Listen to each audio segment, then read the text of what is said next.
Yes, Roy. Yes, Roy. Don't wait for Nate to call you now, Roy, right? Yeah, man.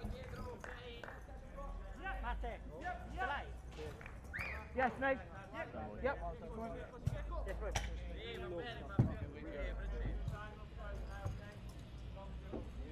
Roy, non parlo io. Ce n'è una da me.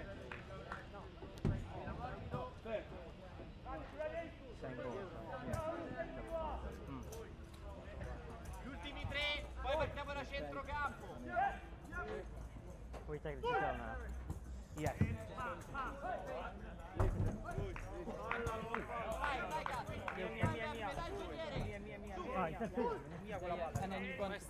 Okay. Jacopo, spostiamoci verso centrocampo intanto. Spostiamoci verso centrocampo, pallone in porta.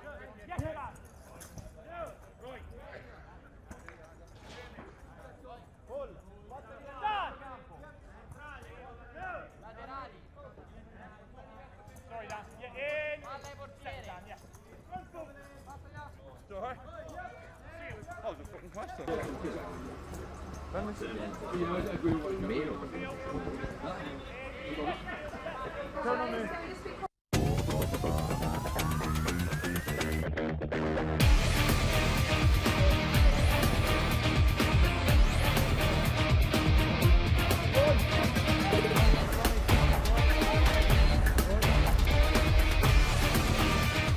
Good evening and welcome to the IBSA Blind Football European Championships 2017. We're right there on your screen. We're in Berlin.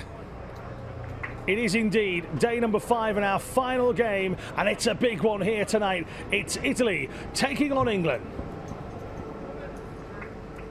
So a huge game in this group. Good evening, my name's Alan March, live here in Berlin, and this will be a very, very special clash. Let's take a look at the results for these two teams so far in this competition. Italy getting off to a fantastic start. A victory over Romania in the last game as well. Defeat against Germany in that rain-stopped game, so they could have would have hoped for better in that first game. Romania a 6-0 defeat by England, and France then the next night 7-heaven for the England team. Yet to concede a goal. Italy in a game that really will feel like a must-win. I'm joined here in the studio by coach Rossano Mastro Domenico. Rossano, this is a game that you've just got to go out there and get a victory. Rossano, questa è una partita dove non si può perdere nulla, l'Inghilterra si aspetta da vincere, si potete entrare e potete solo vincere, no? Sicuramente l'Inghilterra è una squadra molto forte, molto solida. Naturalmente come le altre partite noi siamo venuti qua chiaramente per fronteggiare qualsiasi situazione e cercheremo sicuramente di venire fuori con almeno positivamente con un vantaggio. Okay, yeah, of course, England is a very strong team. They're for sure favorite. We, as almost in every match as Italy, we are a kind of underdog, and we could put everything in. Not many to lose, but a lot of to win. What is the atmosphere within the team? What's the morale like within the team at the moment? Come l'atmosfera nella squadra per il momento, anche guardando come il risultato prima? L'atmosfera naturalmente diventa sempre più determinante, nel senso che i ragazzi stanno affrontando questo europeo in maniera sempre più professionale. Well, they're getting it more serious, more professional and more determined as we came to the end of the group stage, and of course the result in this afternoon giving new power and new hope. Excellent. All the best for this evening's game. Let's take a look at the group standings then. And as you can see, it is a 0-0 draw a little bit earlier on, which surprised, well, let's put it this way, absolutely everybody. And a huge result for Germany, that 0-0 between Romania and France. Italy and England up next, as we've said. England top the pile before they even play here tonight with 13 plus in the goal difference. They haven't conceded a single goal here in this competition, and we're very lucky to be joined by Jeff Davis, who is the performance director for for the team. Jeff, and we've been joined by Pete Selby, one of our commentators here as well. We're hearing from Italy, they're determined, they want to try and get a victory tonight because that keeps them in the competition pretty much. A victory here tonight, and England are all but through to the semi-finals. I asked the same question, but what's the morale like with the England team at the moment? They seem really, really happy. Yeah, I think the boys are really, really pleased. The staff have really been trying to keep their feet on the ground. We've consigned the French game yesterday. Last night we consigned it to the back of our mind. That's gone. And today we've got Italy, and they're a very strong team. And we have to make sure that we do the best we can. But the lads are really buoyant, but determined.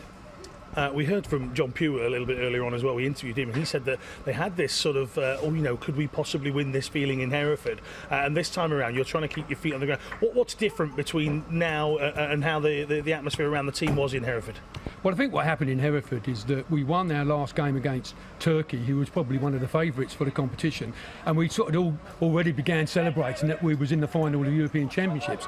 And unfortunately, we got knocked out in the semi-final by Russia, and what we try to use is all that hurt that we had by not going to the Paralympics, keep trying to remind the players that, we don't want that feeling again. What we want is that we want to make sure that we first qualify for the World Championships and then go on and do as best we can in this tournament and then build towards Tokyo 2020. Okay, we're going to take a look at some of the goals that were scored against France, and I'm sure Pete will have plenty of questions about these players, but some of these guys, the skill levels that are involved here, Jeff, absolutely tremendous. Yeah, we're very lucky. We do have a virtually a full-time programme in England, so these players are training, if not on a permanent basis, they're training 75% of their time that it is towards practicing for football. So we are extremely fortunate, and we've just been trying to build on the skills that we need to be able to be good players, and looking at and benchmarking ourselves against the best in the world, Argentina, Brazil, because they're the teams that we really need to get to. Yeah, just picking out one or two players in particular, Roy Turner there, the number 9. Many people who are watching this game live, over 1 million people saw this game broadcast, streamed in the UK, and many people picked out number 9, Roy Turner. Just a quick word on him, and he performed very well in that game against France, and he's really your main hope up front, 4 goals, isn't he?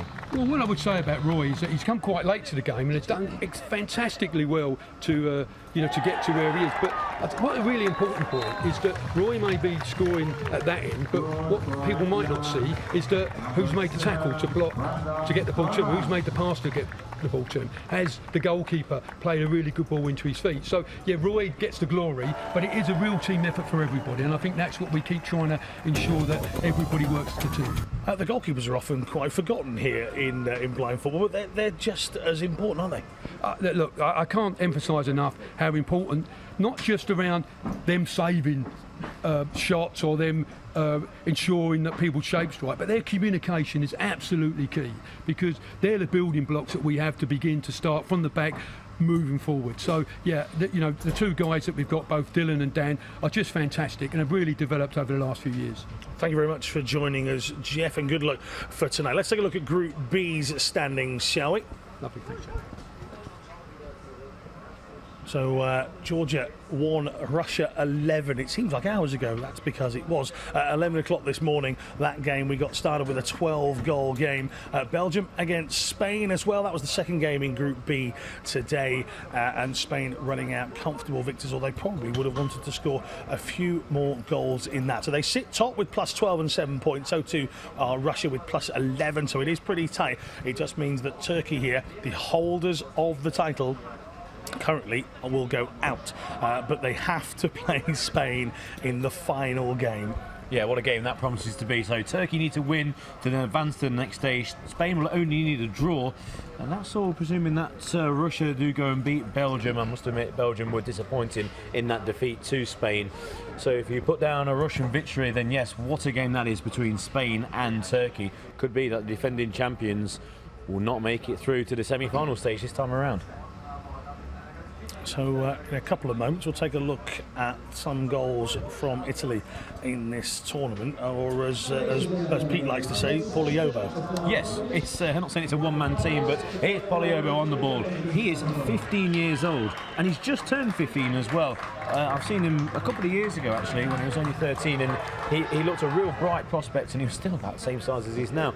The one thing with Poliobo, he's obviously a great athlete. He gets across the field so quickly. Doesn't look like he's actually running. He's got a big stride on him, but the one thing he's worked on since the last time I've seen him, he's worked on his composure in the final third and in the penalty D. And you can see here scoring 4 goals against Romania, and now he's put that bit of a composure into his game. He's a real menace, and he is the man that England will need to stop in their quest to get 9 points from 3 games. What we find impressive is the lack of back lift. You know, we talk about players lifting their back leg as far back as they can before striking to get a little bit more power. These guys don't have that as an advantage in their arsenal, because the further they back they pull it, the more chance of actually missing the ball or it rolling a little bit further. So they keep it under close control. It comes back very, very short and then fires in exceptionally hard. So Pete, top goal scorers coming up next, and we'll see a list here. And unlike some countries, England actually have a hatful in the middle here. Coleman, English, Williams and Turnham, all on 3 apiece. So England have been spreading the goals around. Hassan Satai got 7 in one game, which is why he's got 10 on this list. But he's virtually, other than Okal, he's doing a lot of the work here. So England spreading the goals around. They're going to have to watch out for Poliobo, but surely England have got the better firepower. Yeah, this shows you the difference between the two teams. One, England, they've got a really strong squad, shown here with the likes of Coleman, English, Williams and Turnham, all with 3 goals. And then you've got Italy with only the 1 player on that list, and that is Poliobo with 4. So he is the man that England need to stop, and I think England can, and I think they've got the players to actually damage then Italy at the other end. It can be any of those. Coleman, midfield, English, rampaging from the back, Robin Williams, one of the best dribblers not only in England but in the world game of blind football, and then Roy Turnham, the number 9, who grabbed all the attention in that big win against the French. Well, England expects, as always, if you are an Englishman or an English lady watching this performance, you'll be thinking, oh, we've been here before, looked great for so long, and then maybe the disappointment. But is this our year? So many of England's national under teams have won in tournaments so far throughout the course of the summer.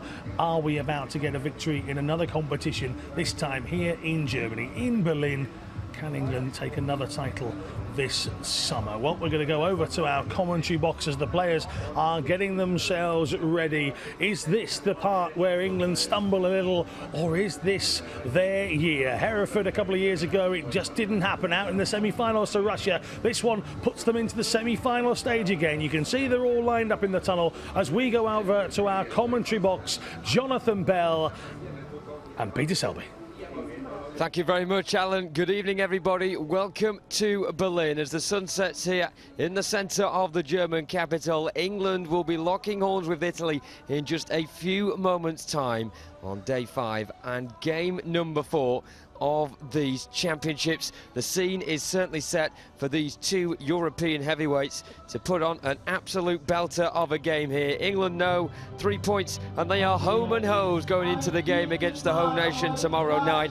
Italy, as we heard from their coach Rossano Mastrodemicio a few moments ago, he thinks that they are the underdogs in this group. We're about to find out if they've got the credentials in order to progress further in this competition and deter England's progress in the process. England led out by their goalkeeper Daniel James in the black goalkeeping outfit with purple long sleeve, black trousers and black trainers.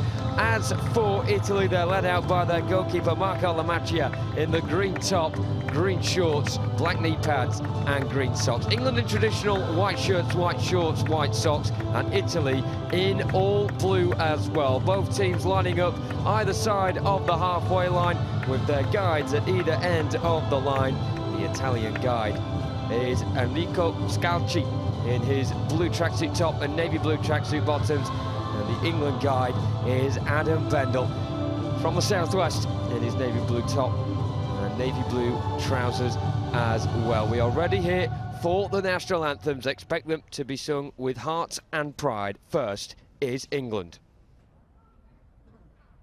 Liebe Fußballfreunde, bitte erheben Sie sich von den Plätzen. Wir hören die Hymnen der Mannschaften und wir beginnen mit England. Say our gracious Queen, long live our noble Queen. God save our Queen. Send her victorious,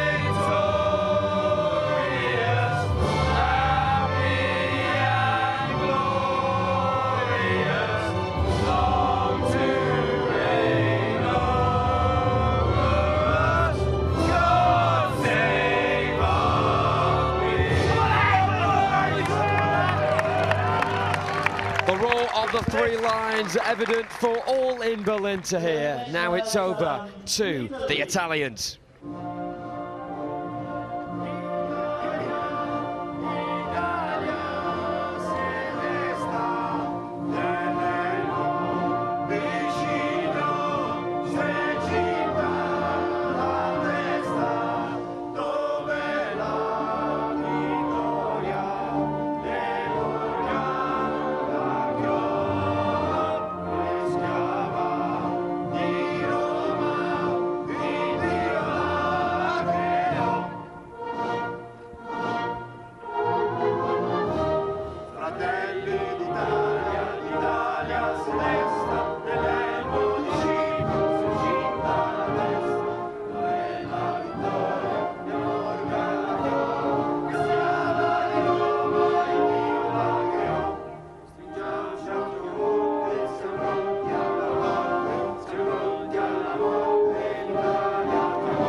Formalities out of the way then. It's time for England and Italy to do the business on the pitch now. The England team, led by Dan James, will be announced to the crowd in a few moments' time, as will the Italians as well. We can see now how they line up. Marco Lamacchia keeps his #1 jersey in the Italian goal. They are captained by Fabrizio D'Alessandro, the small #9 with the grey hair and the very long blue shorts as well. He is the oldest Italian player in their squad at the age of 46. At the other end of the age spectrum, #7, Paul Ayobo, top scorer for Italy with 4 goals in their last game against Romania, and he is also their youngest player in the team at just 15 years old.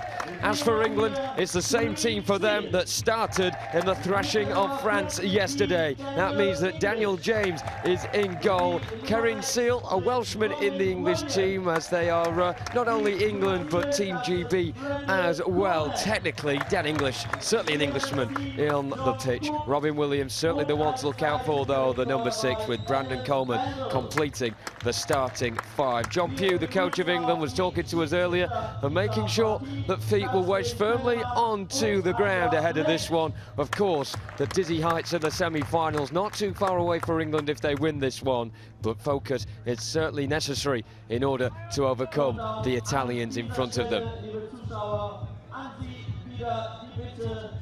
So, of course, a big game requires big officiating as well. And today, the officials in green, just to the right of the screen, are Dustin Venman and Attila Balint as well, officiating this one. Of course, a big team of officials, part of blind football, not just the 2 on the pitch, but there are 2 as well on the sideline, making sure things are in check between the 2 dugouts. The men tasked with that either side of the screen, Thomas Jesko of Hungary and Danilo Karuba of Italy, and the 3 behind them as well in the black tracksuit tops, shorts and socks, sat behind the table in the white tent on the far side to make sure that personal fouls and team fouls, of course the clock and the score as well, are all counted and correct. Let's hear now though about the coin toss. We have a coin, it's yellow and black. England is yellow and black. England is yellow. It's black, so Italy Italy, you have the choice. You want to stay in one half or change? Stay there or change? Okay, so Italy stays there, the ball goes to England. So England will start things off then, and they'll be kicking from right to left in the first half in their white shirts, white shorts and white socks as well. Italy in all blue, winning the toss there and electing to stay exactly where they are, of course captained by Fabrizio D'Alessandro. Pete has joined me in the commentary box now. We saw, Pete, exactly what England are capable of yesterday in that 7-0 win against France. The big question is, can they keep up to the height of their own hype? Yes, definitely. It's a big game for England. It's a big game for Italy. It's a big game in Group A. And England are 2 from 2. Plenty of goals scored as well. And Italy, well, they got over the defeats to Germany by beating Romania. But then again, everyone's beating Romania in Group A at the moment. And England all in white, shooting from right to left. Italy all in blue from left to right. And if England win tonight, they have 1 foot firmly in the semi-finals. It's going to be very close in behind England if they do win. Of course, they've got 1 more group game remaining, and that is a big one indeed. And that will be tomorrow against Germany. But the 2 on-field referees going over and shaking the hands of the coaches. And there's John Pugh, the England coach on the near side, going over and doing the same to the Italian bench. Now, if you're new to blind football, please get in contact with us at Euro 2017 Berlin. That's the Twitter handle, and if you want to send any questions, use the hashtag #TheSoundOfFootball. Ask us any questions about the sport of blind football, and then through the commentary, myself and Jonathan next to me in the comm box, we'll try and give you all the rules as we go along if you're brand new. Now, the football they're using, they can hear the football because it's got ball bearings inside in a UFO-shaped tin mechanism on the side of the inside of the football. And it's a size 4 football, so slightly smaller than your 11-a-side. Here's a run by Robin Williams into the D already. And he's tackled and it goes out for a goal kick, but early intent there shown by England and their star midfielder, Robin Williams. Throwouts by the goalkeeper downfield for Paulie Obo, that 15-year-old I was talking to Alan earlier about, who tackles back on this near side. Well won by Dan English. Dan English squares it over to the right to Coleman. Coleman just slightly overruns the ball, and the Italian captain, number 8, Massimo Galliccio, just knocks it over to this far right, and there's kickboards either side of the field, and you'll notice automatically that instantly that they're actually lent away from the players, so when they do collide with them it doesn't hurt so much. If they were 90 degrees it would hurt an awful lot, so they're just angled away. Good turn by English, spreads it over to the near left-hand side. There's broken lines at either end of the pitch. That just breaks the pitch into thirds, so we'll say attacking third, midfield third and defensive third. It just gives an indication if you're listening to this commentary as well. It is audio description, so we're giving a bit of a bigger picture of where the ball is and what's going on, so if you're partially sighted or blind you can enjoy this commentary.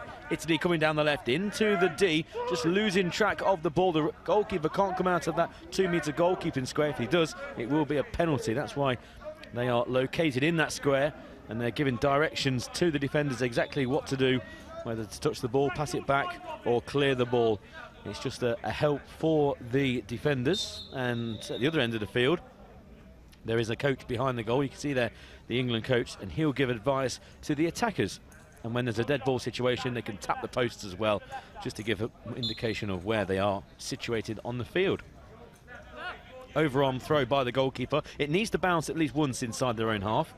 Down the right-hand side, Paulie Obo battling with Robin Williams and gets the better of him. Here goes the 15-year-old into the D from the right to the left. Can't stop it from going out of play, and it will be another restart for England. This time the tall Dan James, you see, he can hold the ball in one hand. Underarm throw down the right. So it's going to roll a few times to get to the feet of Coleman. Coleman's then going to drift inside, central position, stops for the broken line. Now goes again down the left, collides with the Italian captain. And he gets to his feet, no foul given. I'll give you an indication of the fouls in a minute. Here goes Robin Williams Gets to the broken line, has to go back to retrieve it from inside the centre circle. Tackled by Yobo. He follows up his tackle by trying to win the ball back. Coleman on the halfway line, drifts in from the right, goes to ground after a tackle by Paul Yobo. The referee with a whistle to his mouth says no foul because Coleman has it. He's waving play on. Coleman down the right, chance for a shot on goal into the arms of the goalkeeper from an acute angle. Got his angles right, did the goalkeeper, who pushes the ball out to Paul Yobo. Up to the halfway line. Quite a frantic start here in Berlin. Good tackle on Yobo by English, but Yobo's going past one, past another, into the D. Dan James, the goalkeeper, spreads himself. Not needed though, because Karen Seal is back for England and defends well. Brings it out slowly from his own third. Stops before the halfway line. Stops inside the centre circle, in fact, and lovely pass out wide for Robin Williams, who nearly went over then from a tackle. No fouls given, so I've not had yet to explain about the fouls and the calls of voy that you can hear on the audio. Here goes English down the right, stops before the broken line, goes back, now goes again down the left, close dribbling, goes past one, into the D, and scores for England. Dan English opens the scoring, a left-footed shot from the central position, 6 metres from goal, finds the bottom right-hand corner, and it's a fast start for England once again. It's England 1, Italy 0. Fantastic start for England, and once again it's that man Dan English. It took him 33 seconds yesterday to get on the score sheet. A little bit longer this time around. He kept the crowd waiting here in Berlin, but delightful scenes when the ball struck the back of the net. The English crowd here out in force and jumping to their feet after that hit the back of the net. So England lead by 1-0. Super start from them, and Italy get the restart going. Yobo charging down the left-hand side, checks back inside again, then drifts to the right, just outside of the final third, and then England have got everybody back in their bottom left corner and eventually managed to try and get the ball clear. One thing about England, they have a lot of tall players that are very muscular as well. England are very fit, and Spain lack that sort of muscular strength and also height as well. So England have the physical advantage. Yobo is quite a tall player though for Italy, and he's battling on the near side still as England just about clear their lines. Now Coleman on the counter-attack. Can England get a second here? Trying to get over the halfway line. The captain, D'Alessandro, is back there for Italy, the small figure.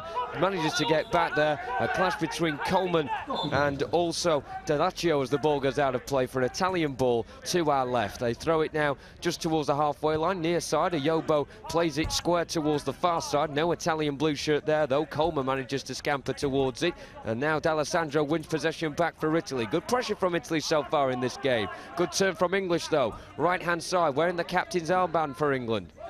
Coming up to the halfway line, charges down the right-hand side, gets past one play. It's a 2-on-2 here for England if they work it well. English on the outside, right side of the area, shot comes in. What a wonderful save from Marco Dalmaccia, just tipping it with the left hand wide over the crossbar. And Dan English, once again, the man that Italy are absolutely terrorised by at the moment, waltzing down the right channel. The shot comes in and it's tipped over the crossbar. Meanwhile, at the other end, the replay currently on the screen of Yobo going through, and really good tackle from Karen Seal just before it got towards Dan James's goal. So a great start to this match, and England doing the attacking work now. To our left, on the far side, it's Williams with the corner, waltzing his way towards the front post with the red trainers on, gets tackled well by Delaccio, but it squirms behind for another corner, far side, the right again for England. Robin Williams, the man going to take it. England leaving one man back, which is Karen Seal, the number 4, but Brandon Coleman is going across to join Robin Williams.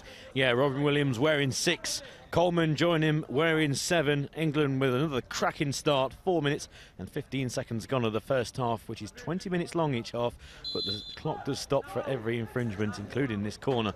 Here comes Williams, goes back to the broken line. He's now more central, turns on the afterburners, goes to ground.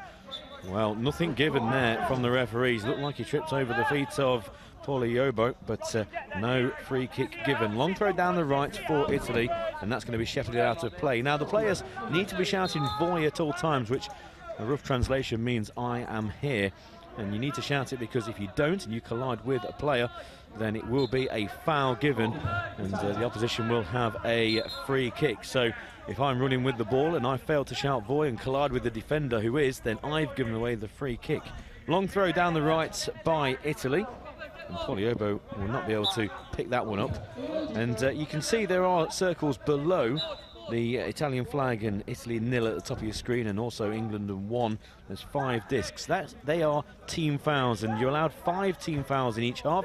Any more committed, then it will be an automatic 8-metre penalty. Goes out on the left, and it will be another restart for Italy. Long throw, needs to bounce inside of his own half, does just that, onto the head of Paul Yobo, and in a midfield battle with Dan English, Yobo has to go back to his own broken line. Loses out to Dan English inside the Italian third on the left, tries to turn his man. He's got his back to goal at the moment, being very well shepherded by the Italian defence. He's by the left-hand kickboard, turns down the left, just outruns the ball, and it goes out for another restart for Italy. So yes, Voi, that's the call. You can be heard all the way through the pitch, and of course it's silent as that ball just goes straight through for an English throw out by the goalkeeper Dan James.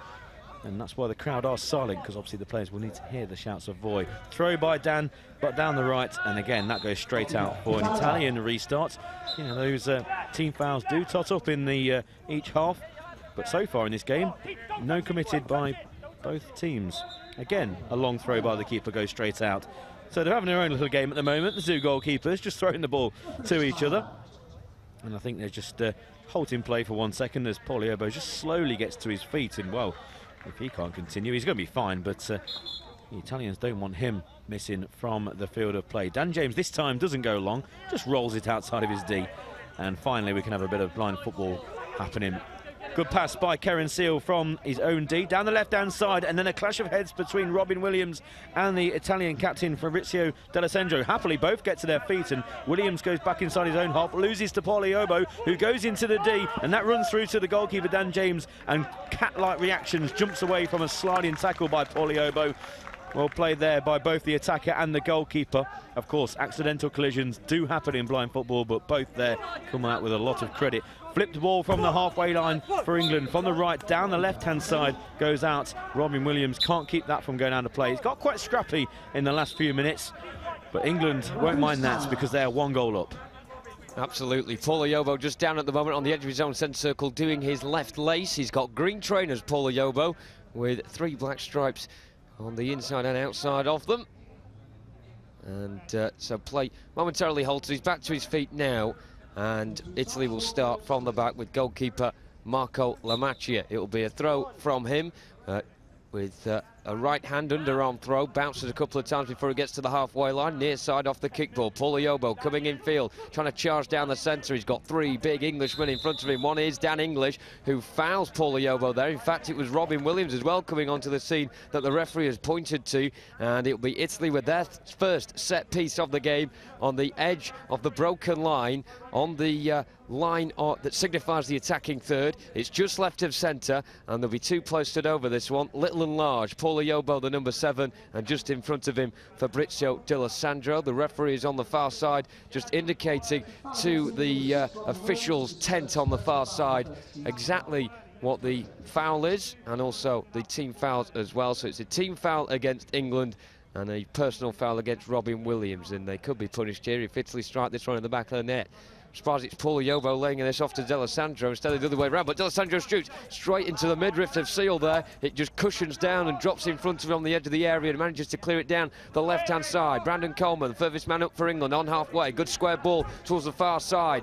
And Robin Williams, there's everyone back for Italy, but Robin Williams gets past one. He stops in his tracks as he loses control on the edge of the broken line, so regains his momentum as he charges down the right-hand side. He gets the final touch on the ball, however, and it's too strong for him to keep in. And it is a throw for Italy, with Lamacchia bowling it down the right-hand channel.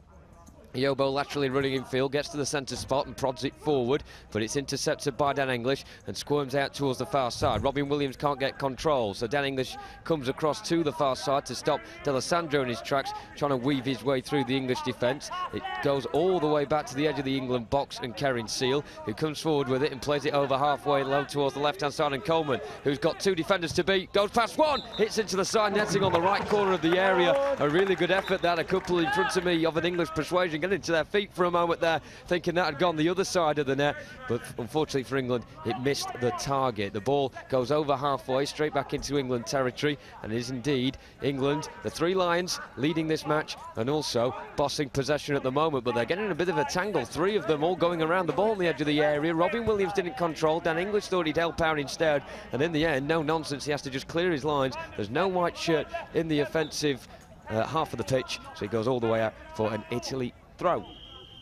There's going to be a substitution here, and it's going to be the star of their previous win, number 9, Roy Turnham, entering the field of play. He comes on for Robin Williams.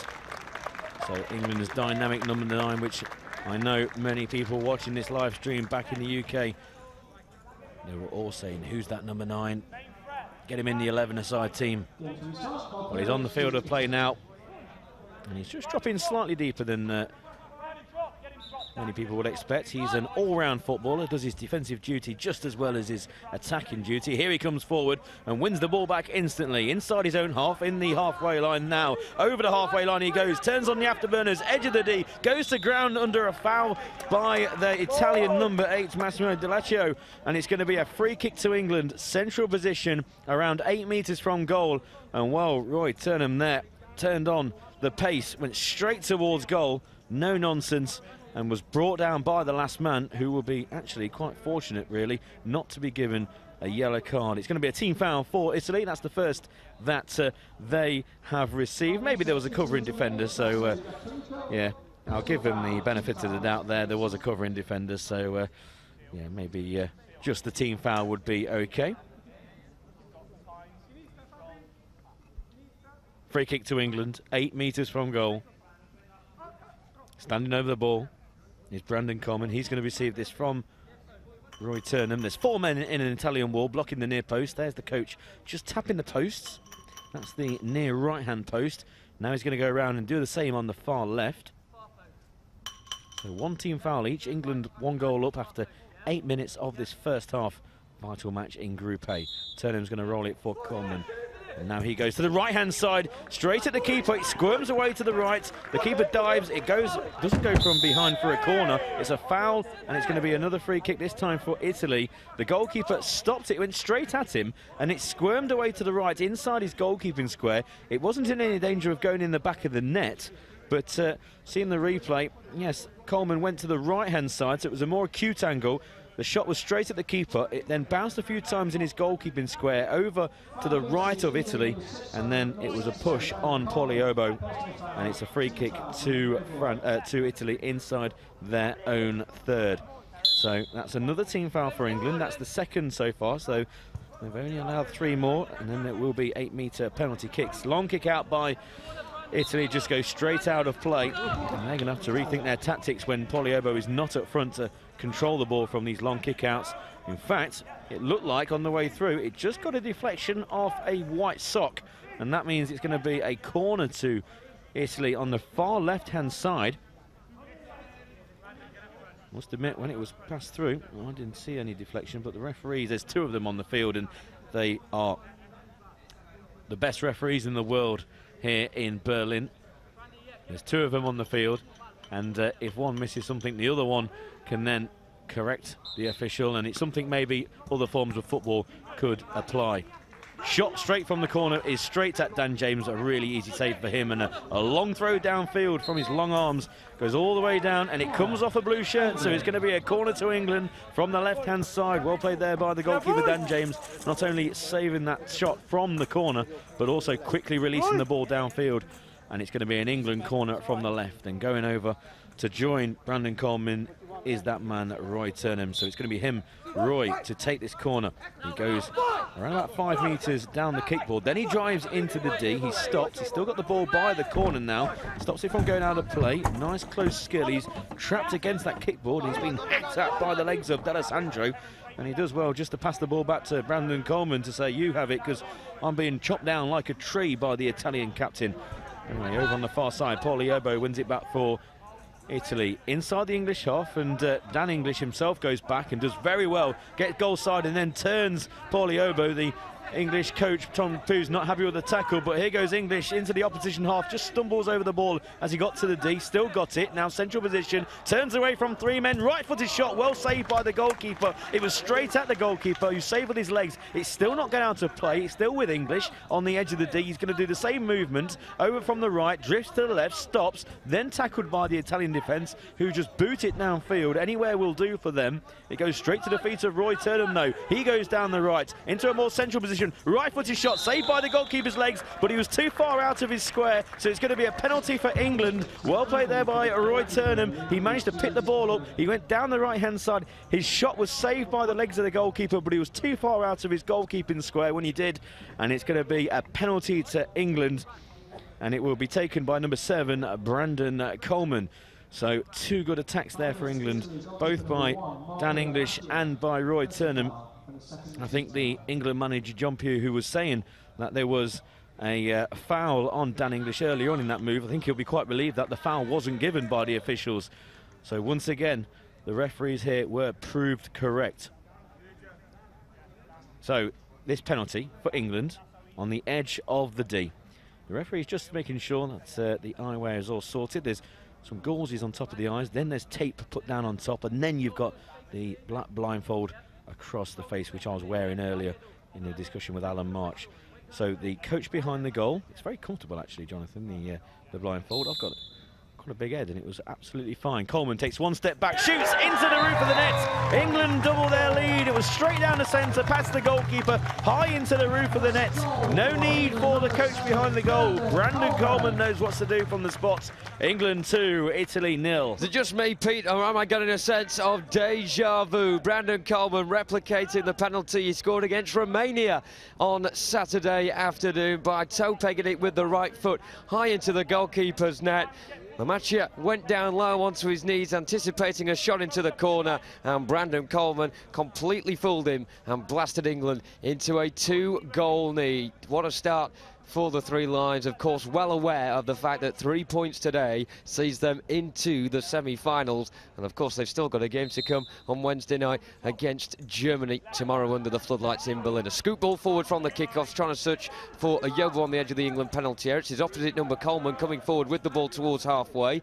D'Alessandro tries to recover the ball on the far side, the Italian left, but Coleman is straight there across. He's certainly got the height advantage over D'Alessandro. In fact, he's got his left arm around his neck, Coleman. Fortunate to get a free kick in the end, Coleman, as he turned inside. He got tripped by the Italian captain, and it will be a free kick in England's favour, just on the right of the centre circle. And I think D'Alessandro was just saying, look, mate, why wasn't that a foul on me in the first place? Coleman using his strength very well there, but both very aggressive, 6 of one, half a dozen of the other and all that, but England coming out on top with a free kick on the right, midway between the halfway line and the broken line. It's a 13 foul from Italy, who are beginning to live a charmed life at the moment, because there are 10 minutes remaining of this first period, and if they go the way they have done, they will concede later in the half a 16 penalty, which will result in an 8-metre spot kick. But England with a free kick on the right-hand side. Turnham goes for a tight angle shot down the right-hand side. Does he? Yes, he does, but he swings towards the ball as he got into the area, completely missed it, and it goes out for an Italy goalkeeper kick. And we did say a few moments ago, Pete, things are getting scrappy, but England after that second goal now could probably calm down a little bit and be able to get their mojo back. Turner midway inside his own half on the right. He just throws D'Alessandro away. Bit of revenge for earlier on, the tumble in the opposite corner. Turner goes past 2 players into the opposition half, gets towards the edge of the area, just loses the ball behind him there at the crucial moment. Very unfortunate from Roy Turnham, who will concede a goalkeeper's throw.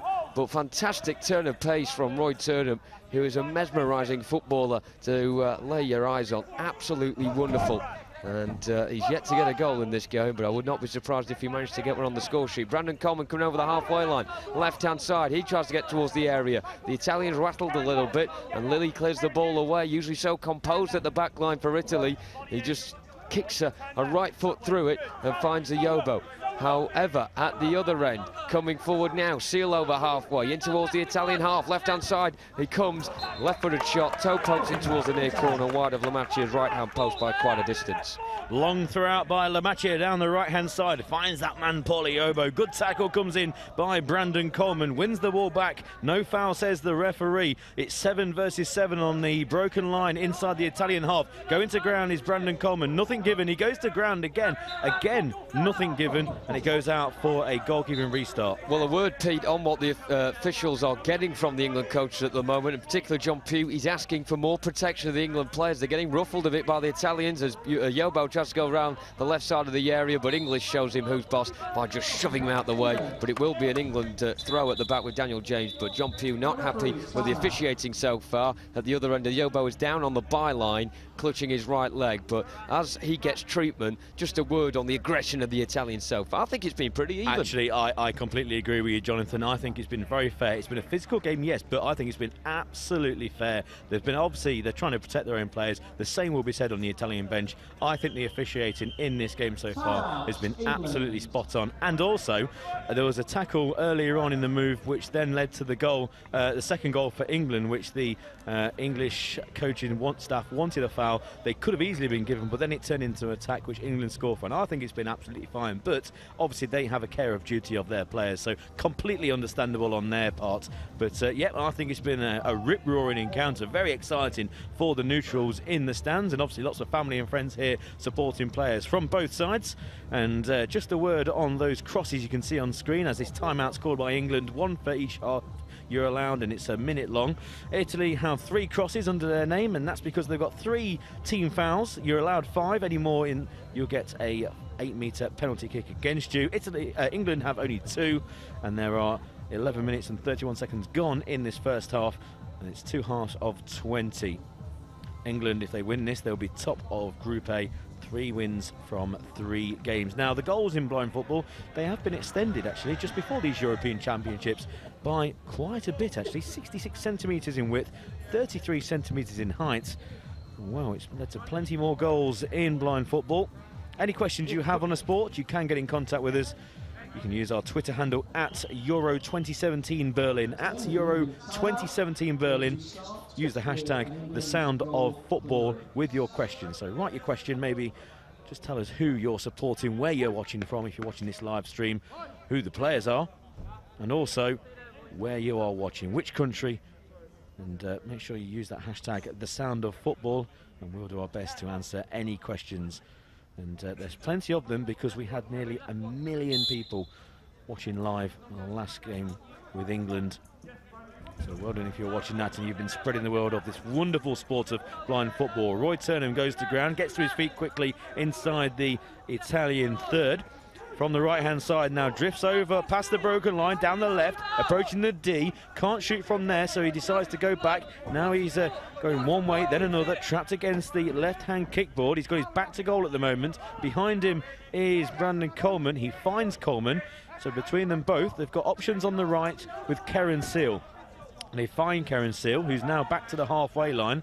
There's no Italians inside the English half, so if he decides to square the ball, which he does so to Roy Turnham on the near left side, who's near the halfway line, he's got Poliobo on his back, so he decides to switch play again, finds Seal with a lovely ball, past the broken line, Seal goes, edge of the D, acute angle, doesn't take a shot, goes back towards the broken line by the right-hand kickboard in front of the referee's dugouts. Lovely turn by Seal, now squares it to Turnham on the left. He's now closer to the net, only 6 metres or so, collides with an Italian defender, goes to the byline inside the D. Now he's dragged back towards the corner area, and it's going to be a corner for England. So a lovely bit of play there between Coleman, Seal and also Roy Turnham, squaring the ball to each other, gradually making progress inside the Italian half and resulting in this corner where Turnham stands. He stands alone at the moment because there's going to be a substitution for Italy, and it's going to be coming onto the field for Italy, number 6, which is Nicola Maro, and coming off will be the Italian number 9, Fabrizio D'Alessandro. And Fabrizio normally That's the prize trade further forward, but because of the good play from England, he's been forced back to do defensive duty. Mauro's more of a defensive player, so he suits that position better. But at the moment, all the play really is in the Italian half, and it's looking more like England extending their lead rather than Italy getting back into this. Absolutely. Roy Turnham on the ball, curving his way back towards the broken line, then turns back out towards the left again. It's on his left foot as he dribbles right, left, shoots to the right, deflected again, goes wide of the post for another England corner. Roy Turnham, I have to say, it's an absolute privilege from an England perspective to be able to not start him and then bring him on later on in the game. You're taking off a great player like Robin Williams and replacing him with someone just as talented, if not more, with Roy Turnham. I'll let them decide between themselves who's the more talented out of the two. And as the corner is taken on the near side, Seal lays it off again for Turnham. Just trips over the ball slightly against the substitute Mauro, coming down the centre. Good dribbling from Mauro. He's got one man to beat, that's English, but you're not going to beat Dan English, especially the form he's been in these championships so far. Just stops Mauro in his tracks right on the edge of the area, gets in a bit of a tangle on the edge of the box. England plays retreating, and Yobo's gone up to help Mauro as well. English still the one with the ball at the feet somehow, as he now comes towards the near side and faces the next contestant, which is Paul Yobo. And again, English comes out with just about flying colours. A good turn away eventually to clear it towards the far side. Excellent play from him, and if the supporters here were allowed to clout during the game, they certainly would have done there. Turnham then drifts inside from the right. Again, John Pugh wanting a foul, but Mauro won the ball fairly and comes down the left-hand side over halfway. He's on his own for the moment. Paul Yobo a bit slow to get forward. Mauro gets to the left side of the area, shoots right-footed, scuffed, well saved by Dan James. Down alert, saved with the right leg and cleared it down towards the other end of the field. Jacopo Lilly winning the ball and cleared it over halfway. Now it's Yobo, just stops in the centre of the England half. That's because Karen Seal goes to ground and wins the ball as well, but Yobo not giving this one up. He's quite a skinny player as a Yobo, tall as well, but not afraid to get stuck in there. Seal out on top though with the muscular strength. Head down, charges down the right side. Mauro across, right against the kickboard in front of the Italians, all in blue on the far side. Mauro now with the orange trainers, gets past two. Turnham and Seal, then goes into the back of English, who shepherds across and lets the ball go out for a goal kick. No foul according to the referee for a great couple of minutes for Dan English there, and we're just seeing a replay at the moment of that, and he just goes into Mauro, stops him in his tracks. Meanwhile, back onto the action on the pitch, Turnham trying to keep the ball in as it rolls along the foot of the kickboard on the far side, out for an Italy ball. Yeah, a very good game of football this. It's end-to-end, and Italy coming back into it in the last couple of minutes. And again, I think credit goes to the referees because they're letting the game flow very well.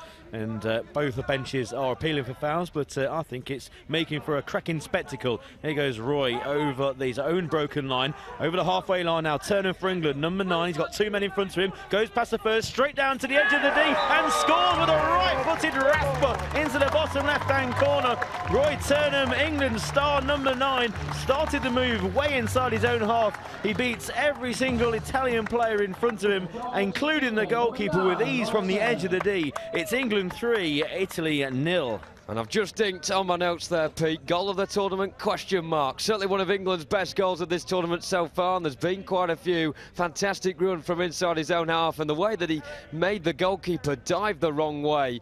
We were getting questions on the live stream yesterday. It's not fair that the goalkeepers are sighted. Well, I tell you what, when you're coming against a shot like that, good luck to you saving that one, whether you're sighted or not, as it flies past Lamacchia, who dove the wrong way, and England are now 3-0 up. Yobo in the centre circle, in the England half, faced up by English. English has been a really tricky customer so far, not just in the game, but the tournament as a whole, and Yobo was just forced to panic and play the ball down the far side, the Italian left, out of play. Dan James can just spin it out from the back, short for Seal, who's just outside his own penalty area. Gently strides towards the broken line, then plays a nice angle ball towards the right-hand side and Turnham. Just a bit too much pace on it, though, as it rebounds after kickboard for him to control. And England, the shrill of the whistle sounds there. That means a substitute's going to be made. You know what, Roy Turnham, you deserve a break, says John Pugh. He'll be taken off for a few moments, and replacing him is Darren Harris, the number 8. Yeah, Darren Harris replacing number 9, Roy Turnham. So on comes Darren Harris, who's a scampering player down at right hand, I like to say. He's all action, Darren Harris, one of my favourite England players. He really puts his heart on his sleeve, and here he is battling straight away with Mauro down the Italian left-hand side. Mauro does very well, runs into actually Dan English and brings Darren Harris down to the floor right in front of the English bench, and it's going to be a free kick. And Well, there's an example of Darren Harris there, getting back, winning the ball, and then as soon as he gets it, he just likes to plough straight into the opposition half, and that's what I like about him. Very direct player, and he's an asset to any side, and especially coming off the bench for England. That's the 4th team foul for Italy, so they're only allowed one more, and then it will be 8-metre penalty kicks. There is 4 minutes and 37 seconds, if you want to be absolutely precise, left of this first half. And it's England with the free kick inside their own half. Played, well, poorly actually, by Karen Seal, straight to the feet of Poliobo on the halfway line. He goes himself down the left. He's being covered by both English, Seal and Harris. He goes past Harris. Here comes Seal, who just shepherds the ball out for what looks like it's going to be a corner. Yes, it is. But he did well by blocking Yobo's route to goal at the scoreboard end of this ground, right here in the heart of Berlin. We're actually on the site of an old railway station. There's the ruins behind the goal away to our right, the scoreboard end of this huge old railway station. Used to be the biggest in Europe, actually. And yeah, we're situated actually on the lines itself. It creates a lovely amphitheatre for a stadium for any sport, and they used to have had archery on actually before this tournament. But it's going to be a corner to Italy. On their right-hand side, away to our right, and standing with the ball is Mauro and Yobo, who just moved it a yard away and took a left-footed shot which went nearer to the corner than it did actually the net itself. So it goes out for an England goal kick, and a small roll out to the edge of the area by Dan James finds Coleman, who drifts from the left over to the right, past his own broken line. He's got to his left Dan English, behind him Karen Seal, who tends to just operate as the anchor to this England team. Seal tries to go past Paul Yobo. In fact, it's Dan English fighting back as well, and Dan English and Yobo really tussling on their side. Yobo does very well going past the couple, but he's the only man forward really for Italy, and if he goes past two, there's always a couple of men back for England. Lovely skill by Karen Seal, back inside his own half though, and if he loses on the edge of the area, which he does so, this could be dangerous, and a free kick to Italy on the edge of the England D.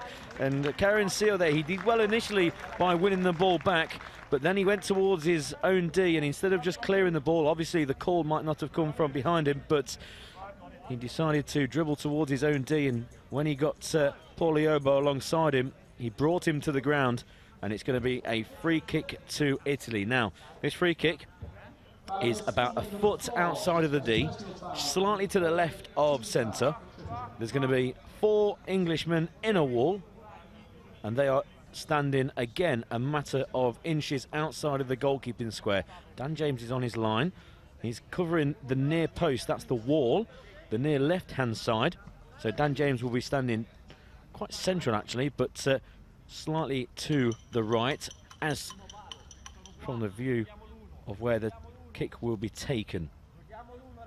Poliobo standing behind Mauro, who looks like he's going to be the one to take this. The 2 posts being tapped and now instructions shouted. So dangerous moment here. Real chance for Italy to get back in. Mauro, edge of the D, stops, plays it to the right for Yobo. Can't get a strike on goal. He's still got the ball over by the right corner. He's been forced out wide there as well by Brandon Coleman, who turns. A tackle comes in by Yobo, and it will be a goal kick. So England survive that bit of danger, but I think if I was the Italian coach, I'd be thinking, right, let's consign that idea of taking a free kick that way to the bin, and we'll go back to striking the ball. Long throw downfield, down the left to find Coleman. He can't control, it runs out for an Italian restart. Certainly does. We're inside the final 3.5 minutes of this first period. England leading by 3-0. The ball bowled down the far side.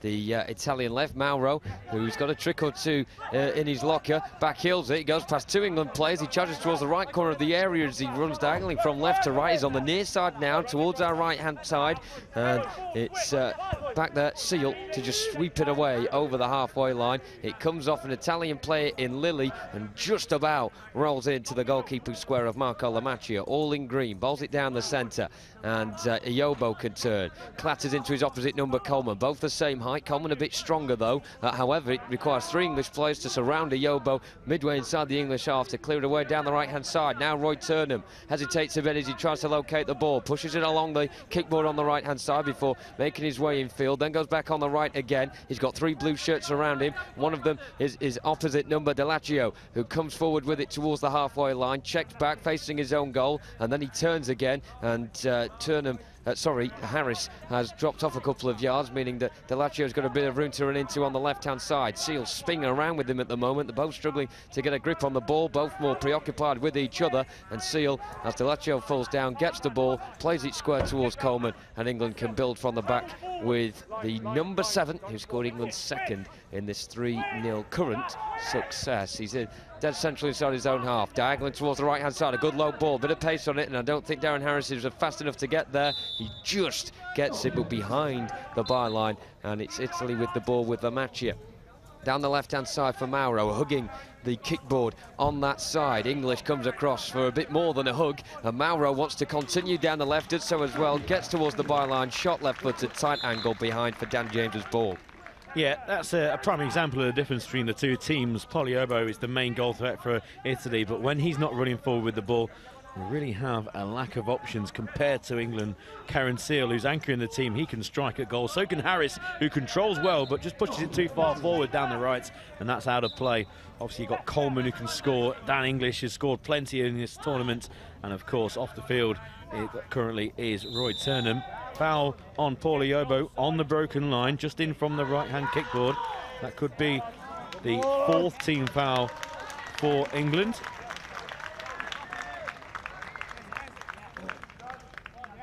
As the referee comes to the halfway line once again and gives his decision. So it's going to be a free kick to Italy. Foul by Coleman for pushing. That's his 2nd personal foul, the 4th team foul. So 4 each for Italy and England. So again, once they get to 5, any more, and it will be an 8-metre penalty kick. And well, there's only 1 minute and 13 seconds left of this half. So possibly won't be the case. They do get rescinded after half-time, so they'll start again. You've got another clean slate, so you can have 5 more if you so desire. Anyway, this corner, this free kick from around about 15 metres. 2 posts are being tapped. There is a wall of some sort, although Coleman and English, there is a big gap between them both. It's going to be Yobo to receive the ball. Karen Seal's also back. Darren Harris actually lurking on the opposition D, so if Dan James does get this, I expect a quick throw. Shot on goal is wide by Pogliobbo, and it's going to be an English goal kick. A long rollout, or actually short rollout this time by Dan James. I thought they were going to throw it downfield to Darren Harris, but no, passes to Karen Seal, who long ball is good, finds Darren Harris in the D. He controls it, goes into the goalkeeping square, and it goes out for a corner. Brave goalkeeping there. He rolled back, and the officials give a corner, so good play there, first of all by Karen Seal, his ball down the right, and by Darren Harris. I think he knew it was rolling towards the square. He would have got the call from the coach, but he was still brave going in for the challenge, and he's won his team a corner. Yeah, the unsighted players have to be brave. The goalkeepers, who are sighted, do as well. Lamacchia proving that. Corner on the right-hand side. Harris going back towards the broken line, onto the left foot now. Will he shoot? Will he carry on continuing his run? Clatters straight into a Yobo, who falls onto his back on the edge of his own area, but it's enough to clear it away. Mauro on the left-hand side, getting over the halfway line. He's got 2 white shirts in front of him. Statuesque, just making sure they barricade the England half, and they do a good job. Coleman on the right-hand side. Tried to get possession off Mauro, goes down and just flips onto the floor due to the foul of Coleman, and that is the 15th foul from England, and 30 seconds to go at the end of this first half. It'll be interesting to find out if England concede another team foul and get Italy an 8-metre penalty. A ripple of applause from the Italian faithful on the near side, who responded a few moments ago to Mauro's loud cry inside the stadium of "come on." So the Italians certainly have hope here. They're towards the back of the stand. At the front of the stand, though, is the English supporters, who are certainly the happiest out of the 2 teams so far. That's because they lead by 3-0. So a 15th foul from England. If you are watching on the screen, that's an incorrect graphic. It should be a 5th X for England rather than Italy, because it's the Italians who have the kick now. Towards the near side of Yobo, turning just over the halfway line. Angles the ball towards the far side of Mauro. It's a heavy touch from him, though. Manages to just keep it in. Great close control from Mauro. I'm really impressed by him, but Darren Harris isn't. And it comes with the ball towards the halfway line on the right-hand side. Past Mauro, who tries to get a bit of revenge there and swipe at him. Mauro has tracked Harris, should I say, all the way midway inside the Italian half, but Harris carries on going. Really good bustle from Darren Harris, getting towards the edge of the area, goes down under a challenge from Iobo. The referee says no free kick, and all the way it goes through for Lamacchia. That will be the final bit of action in this first half as the referee puts his whistle to his lips, and England once again with a superb performance. Not as easy as the game against France yesterday. No game ever is at these international blind football competitions, but Italy putting up as firm a fight as they can muster. Their defence has been broken on 3 occasions, one of them due to Daniel English's presence. What a player he is in the England white. The number 5 bustled his way through to score a goal after 3.5 minutes that got England off to the perfect start. They doubled their advantage when Brandon Coleman dispatched a 6-metre penalty after Marco Lamacchia was outside of his goal area when saving an effort from Roy Turnham. It was then Turnham who got the 3rd England goal as well, to the delight of the Turnham family on the front row of this near stand here in Berlin.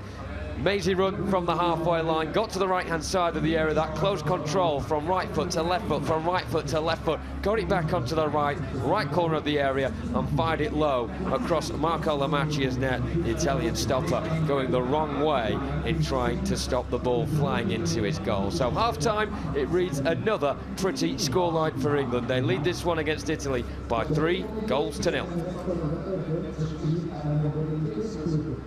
So it was Coleman and English and the mustard from Turnham. 3-0 at half-time, Pete. Couldn't have asked for any more, could they, England? No, it was as easy as 3-0 actually sounds. It was very simple for England. Italy not really showing a lot going forward apart from the obvious threat of the 15-year-old Paul Iobo. But England did exactly what England needed to do, and that's just lay siege on the goal. They've got the better players, they've got the form, they've got the confidence, and they showed it very early on by taking the lead after only a few minutes. But they've been better than the Italians in all aspects of the game.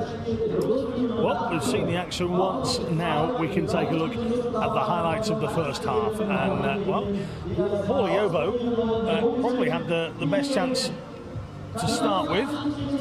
Good strength from the youngster, as we pointed out earlier. But what a tackle this is, right at the death. The foot on the ball, and Seal stops Iobo from getting that shot away. Yeah, Karen Seal's been playing his football from many places actually. I've seen him play in a tournament in the Czech Republic this year. He's been experiencing many different styles of blind football. There's Dan English opening the scoring, ploughing his way through the Italian defence, and a good left-footed shot. That just shows you actually you've got a tall number 5 who plays as a midfielder in this England team, box-to-box player, but can score goals. Every player in the English side can score goals. Dan English, the likes of Turner, also Williams, Seal and Coleman. When you look at, say, the Italians, they've only got maybe 1 or 2 who could break a deadlock. Here we go with Coleman this time. Drives into the defence, doesn't actually penetrate the defence and go into the D, but he shot from distance, beat the goalkeeper, and here it's just chance after chance for England. Well, England had 14 shots on target in this first half. Italy just 5. And again, we've had some games today where it's just been surprised by the lack of shots on target from the opposition into the back of the net. Yeah, Coleman from the spot. That came from the goalkeeper making a save and with his legs, but it was outside of his penalty square. The goalkeeper square, they can't move out of there. It was a good save actually, but a penalty was given, and Coleman here knew exactly what he wanted to do. I don't actually recall the coach tapping the posts. They were that confident. He knew where he wanted to put it. High, the goals have been extended in blind football by 66 centimetres in width, 33 centimetres in height. So he knows if he just gets good contact, goes high, it's little the goalkeeper can do. Drilled into the back of the Italian net for a second time. Roy Turnham then started turning the screw and scoring the 3rd. Another mazy run from Turnham. We spoke to Jeff Davis, the performance director for England, a little bit earlier on, and this lad might have come into the game late, but he is a star. Yeah, he came from athletics and he started that run on his own broken line, and he really used his pace that he does possess from his own broken line, past Poliobo, past 3 other outfield players, slalom-like, inside and out, and then on his right foot, absolutely no chance. He knew exactly what he was going to do with that ball when he was on his own broken line, and when he got into the opposition D, actually just outside the D, he knew exactly what he was going to do, put it past the keeper, no chance, and England 3 goals up. Italy had themselves a free kick towards the end. A nice little routine that they figured out. But again, England just stifling the Italian threat all the time and using their strength and using their positioning to maximum effect. Yeah, a real prime example there of the Italians not really having a clue what to do when they get into the England third. I mentioned on commentary they're going to throw that free kick routine into the bin. They've only got one player up front, Poliobo, and they wanted to just knock that to him to then take a shot at goal. It didn't work out, and it just shows you once they get into the English half, they have no idea what to do. And to be honest, I can only see one team going on to win this game and score more goals, and it's the team in white. Well, 5 shots for the Italians, 14 for England. We'll have a look at the group standings in a second. Just remind ourselves that England really, with a victory tonight, have got the job done in terms of reaching the semi-finals. A loss for Italy here after that defeat against Germany as well means that their game against France becomes huge, especially if England win tonight and then beat Germany as well. France and Italy, that becomes a belter anyway. But England are on Germany duty tomorrow at 5:30, or at 5 o'clock, should I say, 4 p.m. English time. But the one before our mid-afternoon break is Italy-France. That might put the pressure onto Germany, especially if England continue to win here. They'll have their 9 points. Goal difference now is plus 16 after this game if it stays as it is. And we have to say, they've scored 6, they've scored 7. They could go on to get 4, 5, 6 and 7 here as well. Yeah, the England manager, John Pugh, in an interview we had with him yesterday, actually, he did say that the team he fears most, the favourites, he says, for the European Championships are the Russians. Now, if Russia do go on and win Group B, which they are favourites to, then obviously if England win Group A, they will avoid Russia in the semi-finals. So it could be crucial that England actually go on and win this group. The top 2 qualify for the semi-finals and also for the World Cup next year in Madrid. We just saw a picture a minute ago of Jeff Davis, who we spoke to a little bit earlier on, and he was saying teams like Argentina and Brazil, you know, in Rio 2016, Pete, they're the teams to beat. He thinks they are now going in the right direction to do that. Yes, definitely. They were disappointed, England, with their performance on home soil in 2015. They ran out of steam, they played too many games, and they've tried to change their style, England. They've tried to keep the ball more, play a more possession-based game, and they've had a lovely warm-up by scoring plenty of goals against the likes of Romania in warm-up games, and they've come into this tournament full of confidence, really. And when you see the group there in Group B, they know that one of the big teams in this competition, either Turkey, Spain or Russia, will not make it to the semi-finals. Well, here we are in Euro 2017, Pete, and we're ready for the action in the second half. Back to our commentary box as the teams are on the field. It is Jonathan Bell and Peter Selby. Thank you very much, Alan. The England team back on the field. The Italians slowly gearing themselves up. They've only just got back to their bench on the far side, so they're not yet back onto the field of play, but an embrace being had between the guide of Italy at the moment, Enrico Scalci, and also Francesco Cavallotto at all as well, the number 10. And just a word about England and the difference from Hereford 2015. England scored a lot of goals in Hereford in the group stages. They came unstuck, according to John Ball, due to the psychological edge that they lacked, and other teams like Turkey, like Russia, like Spain seemed to have. This time around, it seems like a different kettle of fish. Of course, we'll have to wait and find out for the conclusion of these championships this weekend. But for now, England looking very good and ready to make sure they don't book out at their hotel just yet. They should be back for the semi-finals. As for Italy, a lot of work to do for them, especially to hold that title deservedly of underdogs, which their manager branded them as before the game.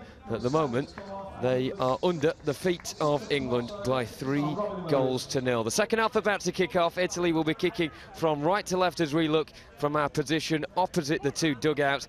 Italy in their all blue strip. Blue shirts tucked into their long blue socks and blue tucked into their long blue shorts. That would be long t-shirts if this were tucked into the socks.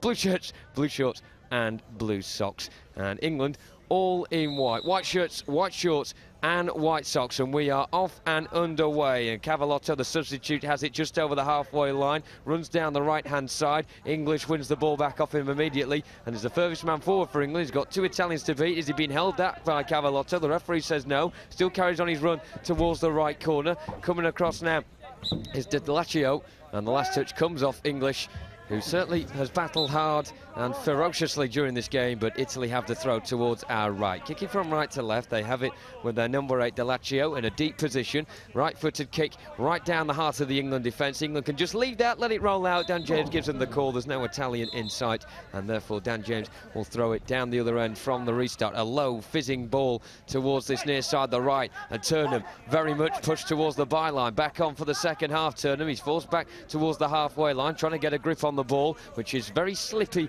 at the moment. A bit of moisture in the air, no rain, but it's getting dark here in Berlin as Turnham goes towards the far side, and Lilly in his back. Jacoba Lilly forcing the ball towards halfway, but Robin Williams laterally running from left to right, comes towards the near side, feeling out for the kick ball, doesn't quite reach it, then turns back in field from the right corner of the centre circle, and a very accurate left-footed ball towards the far side, and Turnham, he's got a man hugging him behind him. It's Lilly, and he's actually turned Lilly as Turnham as he gets towards the left corner of the area. Oh, good tackle from D'Alessandro, the Italian captain, coming across. More of a striker than number 9, D'Alessandro. Meeting his match, though, with Roy Turnham, his opposite number, and the ball squirts behind for a corner on the far side for England. Turnham goes across to take.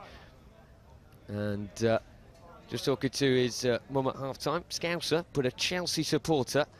And, of course, a big smile on his face last year after Chelsea won the title. Can England win the title here in Berlin? Well, Turnham is certainly the one who's taken it by the scruff of the neck. He takes the corner as well, goes back towards the broken line, then plays a square ball towards the near side.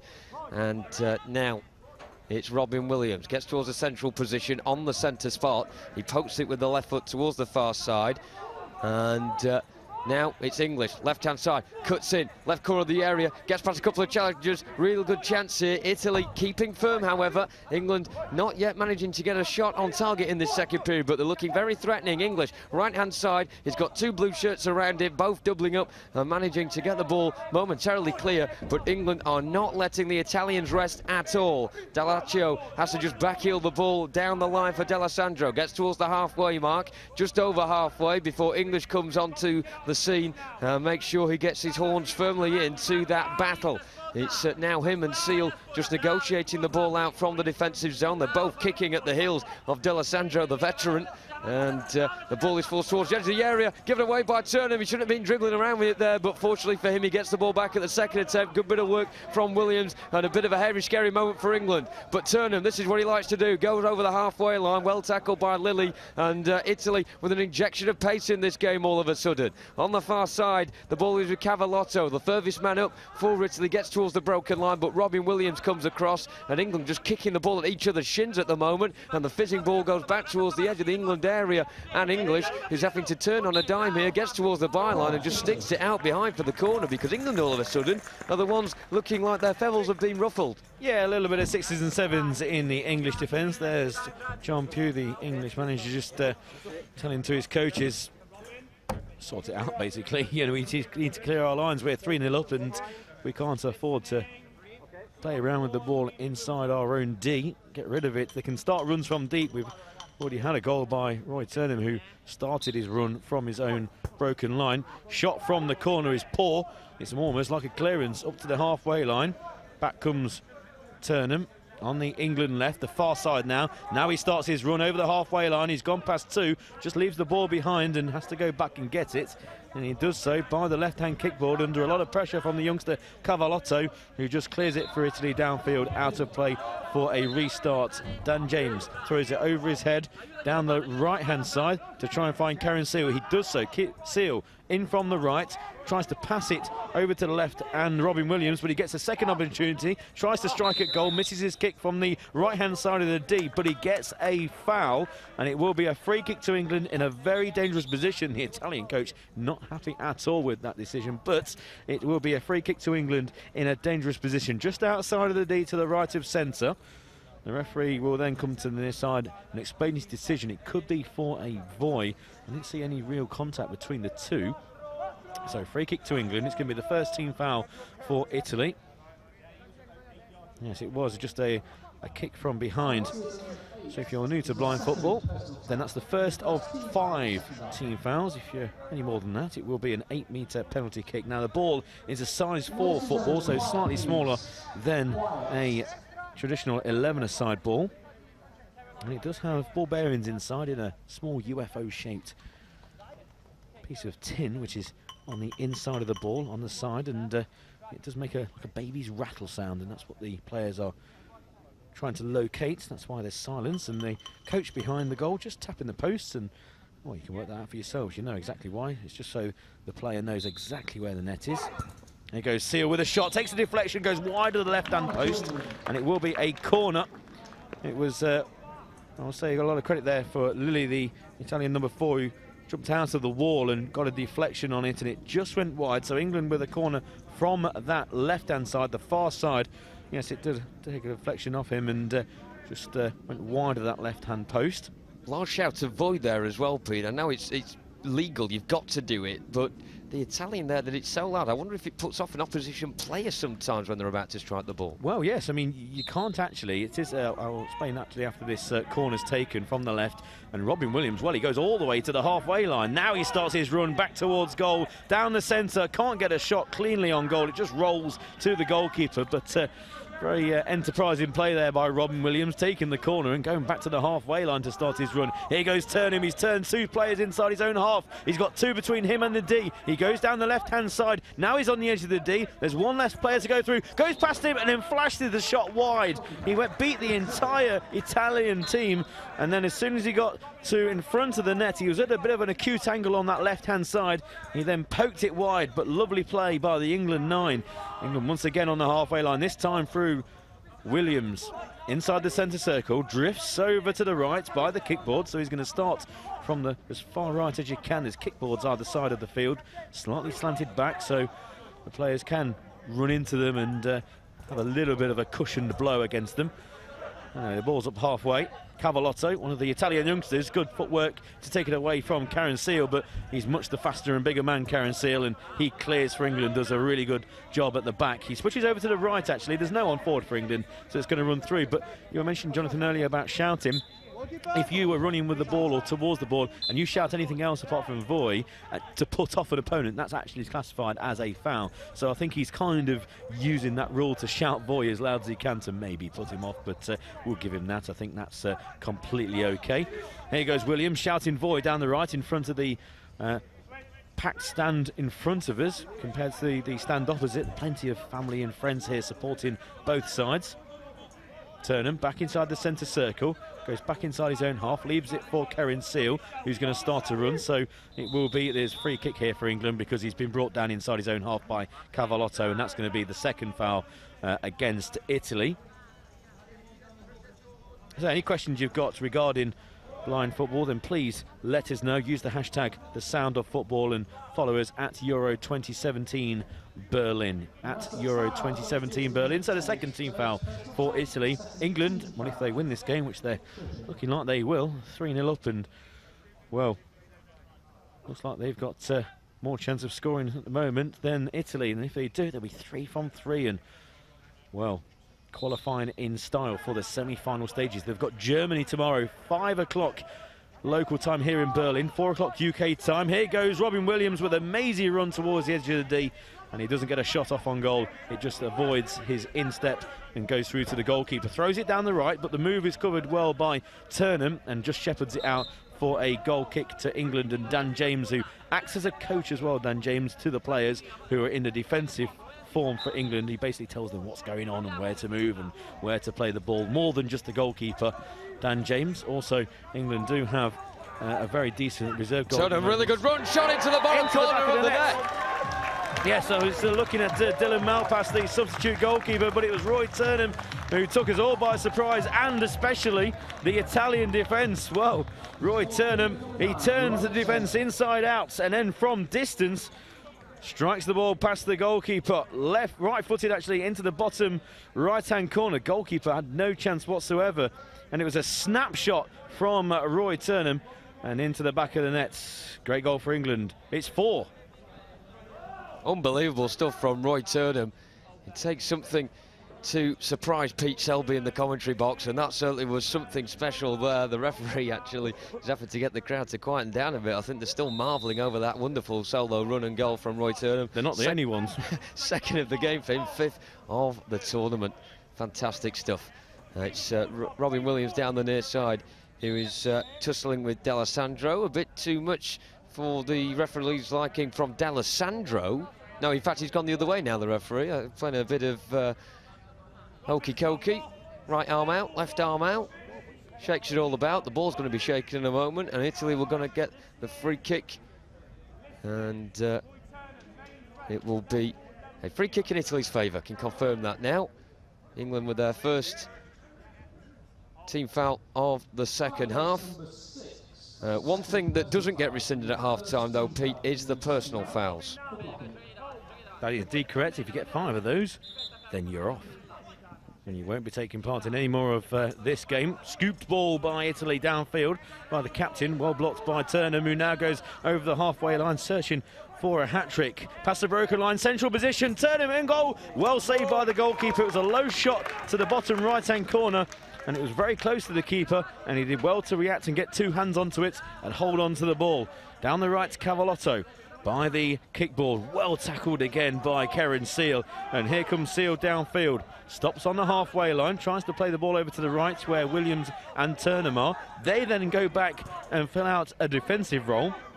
Very well drilled unit, this England team. Turnham picks the ball up in the centre circle, goes himself down the right by the kickboard, past the broken line, just stumbles somewhat and then goes back and gets the ball. Back into the centre circle again to start his run. Plays it over to the left to find Robin Williams. He does so. Williams turns again on that left-hand side. Lovely skill by Williams, drifting over to the right-hand side. Now he crosses the broken line, approaching the D. On the right, left-footed shot into the back of the net. Lovely mazy dribble and a forward roll for Robin Williams. England, they are coasting into the semi-finals. It's a super 5 for England, and they lead the Italians by 5-0. In all fairness to the Italians, England have had to graft, huff and puff a wee bit more than they did against France yesterday, but they're getting just the same rewards. And once again, Robin Williams with a sensational run all the way through. You're just wondering, when is somebody going to tackle him? As hard as the Italians may try, they couldn't. He was so far out wide, was Robin Williams. He had a long way to go in order to drift in and then unleash a left-footed strike. But again, Lamacchia sent down to his backside as it flies into his bottom right corner. A timeout called, and I have to say tonight in Berlin, a gorgeous sunset and a wonderful performance as well from England to match, leading by 5-0. Even the little midges in front of the camera wanting to get a piece of this action as well. I don't blame them. England are looking like they are strong contenders to not just win the group, but win the championships as a whole. Dare we dream. Yeah, the skyline here in Berlin is red. The sun is setting, but it's definitely not setting on England's chances in this European Championships. That's the theatre behind one end. It's more of a theatre venue, shall I say, really. And there's the ruins of the old railway station behind the other end, the scoreboard end, as we would have it. That's away to our right-hand side, and we would be situated actually on those railway lines. You can see that the trains would be lined up on the pitch. It's a beautiful part of Berlin, absolutely dead centre. All the main attractions are within walking distance here, and we'll hopefully be exploring them at some point of these championships. Do remember, if you're looking out for future games and what the fixture list looks like, well, England are in action tomorrow against Germany, so make sure you're with us for that. It's 5 o'clock our time here in Berlin. 4 o'clock kickoff if you're in the UK and you're watching this live stream. And if you are, make sure you tell your family and friends about it. Say, look, England are doing fantastic in this blind football European Championships. Myself and Alan were talking at half-time, saying that, well, the unders teams, the 16s, 17s, 19s, the 21s did very well. And the blind football team have got a cracking chance in these European Championships of going very far indeed, and they need all the support they can get from back home. So make sure you're watching the live stream. Follow us at Euro 2017 Berlin, and you'll find out all the fixtures, and you can follow the scores. Here goes Robin Williams with the ball up to the halfway line, squares it over to the right where Karen Seal's now more advanced. Seal just going back to the halfway line, does exactly the same, passes it over to the left where Roy Turnham now turns up, because England are swapping their players in their positions very well. They can all play in every single position, a very accomplished squad. Now it's Seal inside Italian territory on the right, tries to turn his man, does so, goes down by the kickboard, bit of holding there possibly from the Italian number 6, comes in with a tackle, still Seal has it, and eventually the referee blows a whistle, and it's an England free kick, well played by the number 4 for England, Karen Seal, held off the attentions, and I think he was there waiting for another tackle to come in until the referee gave a foul. Yeah, Italy, your experience, they are one of the oldest footballing programmes in blind football, and they have to make sure that experience counts here. We've seen the lesser experienced team like Georgia, just to name one, as how you can lose your discipline when things aren't going your way. And Italy certainly do not want that to be the case. Competition with the cameramen at the moment as to who can get the best shot of this wonderful facility, and it's a great backdrop as well, as Pete mentioned, with the old railway track. England are on track for the next stage of this tournament, and with one game in to play as well against Germany, they can really go out on a high. Seal, left-footed shot from the free kick, well parried by the goalkeeper Lamachiu, this time around stayed inside his goal area, cleared away by D'Alessandro, scoops it actually over the advertising hoardings on the far side, so England will restart play, unless that took a deflection. It may have took a deflection actually, so Italy will start proceedings midway inside their own defensive third, really tight towards the far side. Kickboard and stood over a ball is a combination of Jacobo Lilly just behind Nicola Mauro, and Mauro will receive the ball, come forward with it. He's got a very upright stride, and that may come back to bite him where it hurts, this time around the face, as he clashed heads there with Karen Seal right on the halfway line, and he's just bending over, touching his nose at the moment. And the protection of the eyes, of course, for these players, but there's no protection anywhere else on their face, and look at that for a collision. Karen Seal just bouncing heads there off of Nicola Mauro, and it's a free kick just short of the centre spot, and it's a team foul for England. So Italy have 3 team fouls against their name, England have 2. Mauro striding forward from the free kick towards the left-hand side, checks back inside, nice turn away from opposite number Robin Williams, but Williams coming out on top. This time he's got the captain's armband incidentally on his left arm, and he manages to steer the ball away diagonally towards the far side, and Turnham has been a bit quiet in the last few moments. He's currently on a hat-trick, 2 goals so far. Darts down the left-hand side, well tackled by Mauro though, just outside the penalty area. Mauro steers the ball to the inner side. For me, Mauro should be starting games for Italy. He is their best all-round player. As he goes in field over the halfway line, commentators curse, completely loses the ball. Could set up an assist though, because the ball's squirmed through to the edge of the area, and D'Alessandro tried to get a strike away, shanked it wide in the end. Good pressure from Darren Harris in a defensive role, and England restart play by throwing it down the left-hand side. Turnham goes back towards the halfway line. Nice arcing ball towards the near side now, and Williams waltzing his way inside, one tackle, then gets the shot away against the second. It goes behind. I thought that took a deflection, but it will be a goalie's ball instead. Lamacchia will throw in all green. Yeah, Lamacchia just drops the ball outside of his goalkeeping square, trying to find the Italian number 8, Di Laccio, and he does. His ball forward is poor, finds Turnham on the England left. He turns straight into D'Alessandro.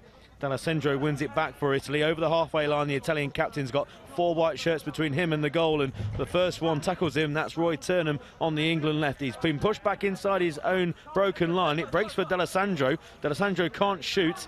It breaks for, again on the left-hand side, Seal. Seal just slows things down, puts his back into the player. There's a few open arms from the English bench on that far side, but here comes Robin Williams over the halfway line down the left. He's got 2 men in front of him. The first man gets a touch on the ball, Lilly, and that runs out for an English corner. So once again, it was a run by Robin Williams, who managed to get down the left-hand side, and he will take this corner on the left. So going across to take it is Robin Williams for England, the number 6 with the red armband over his left upper arm, and also red trainers as well. Roy Turnham goes across, and he will be the one receiving the little flick forward from Williams. Turnham goes straight towards the dash line, and he knows exactly where it is. He turns them back in field again, back out towards the left, waving run. Who can follow Turnham? None of the Italian defenders. Shoots towards goal. Lamacchia just getting a big right paw on that to bat it away. Almost a hat-trick for Roy Turnham. It would be a second in 2 games for him, and he managed to find the back of the net there. Now it's Seal, midway inside his own half, left-hand side. England just calming things down at the back. D'Alessandro keeping track of Seal, who plays a low-angle ball forward, diagonally towards the near side, the right, inside the Italian defensive zone. No one falls for England though. They all retreat and will await this restart from Italy at the back. Lamacchia has the ball in hand.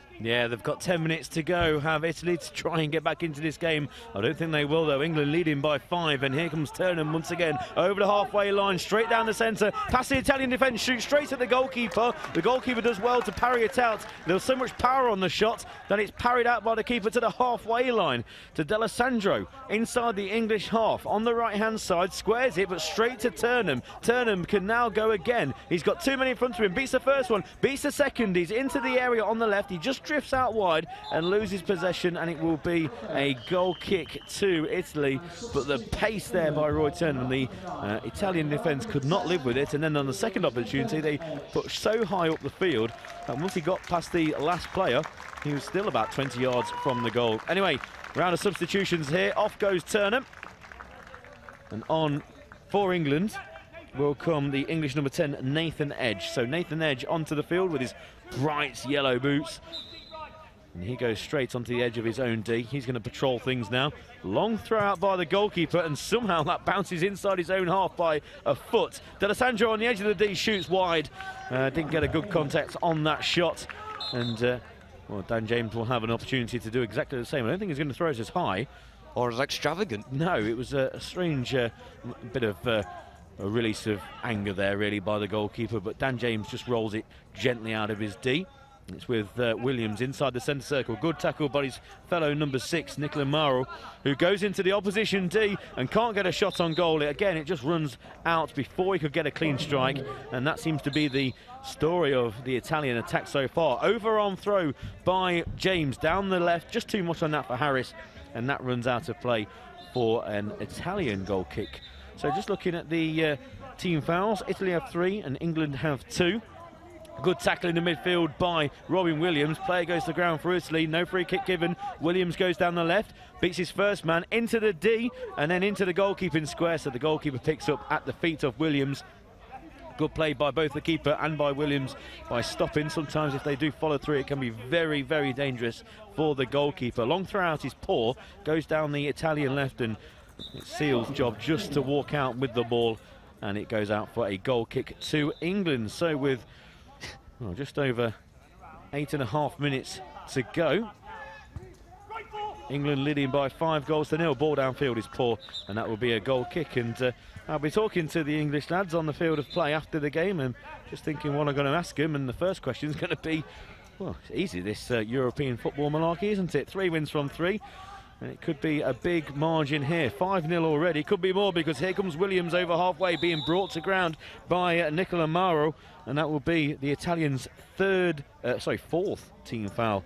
And well, the Italian bench looks on, and they look on knowing that they've lost this game, and it could be by more.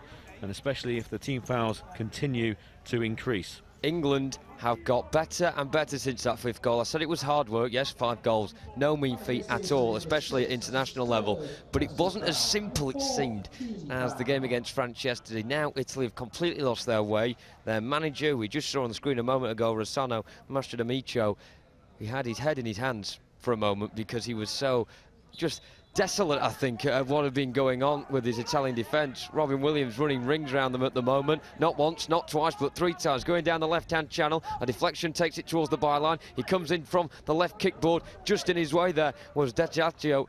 An absolute stalwart at the back, managing to clear it away from the edge of his own D. And now the break is on. Mauro running towards the edge of the area. Good tackle from Nathan Edge. First involvement of the game from him. And then the resulting shot goes wide from the right corner by D'Alessandro. So the Italians clap.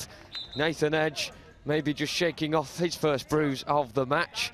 I'm sure there'll be a few more to follow, especially if the Italians have that sort of attacking intent later on in the game. They haven't so far in this match, really. Darren Harris battling with opposite number 8, Tilaccio at the other end at the moment. The ball is on the far side, the Italian right, midway inside their own half. Lilly trying to get down the right, and the one man of England, Harris, managing to beat the two men of Italy momentarily. The ball just rolls down the foot of the kickboard, however, and out of play for Lamaccia's ball. Yobo on the bench in this second half, and goodness knows why, Pete, because it's been very noticeable with the lack of potency that Italy have had up front. They've had no potency, I say lack of, there's not been any really, apart from the Meiji run from Mauro a moment or two ago. Williams on the near side, the right, midway inside the Italian half. Great turn away from one. Can he get inside another? The answer just into the area. Real good chance. Second time has asked and he scores. He had a shot initially, completely missed the ball, but straight away managed to get his toes underneath the ball and scoop it over the goalkeeper, Marco Lamaccia, who probably thought he got away with it first time around when Williams missed his kick. Maybe it was just a dummy, maybe it was intended. Either way, England leads 6-0, and it's the second of the game for Robin Williams, and make that goal number 5 of the tournament. Roy Turnham, Robin Williams is coming to catch you at the moment. Yeah, they're having their own personal battle, those two. And England extend their lead and extend their goal difference and extend their lead also at the top of Group A. Substitute for England, and it's the goalkeeper. So Dan James goes off. He's done very well today, Dan James. Well, he's a top-class goalkeeper, that's why.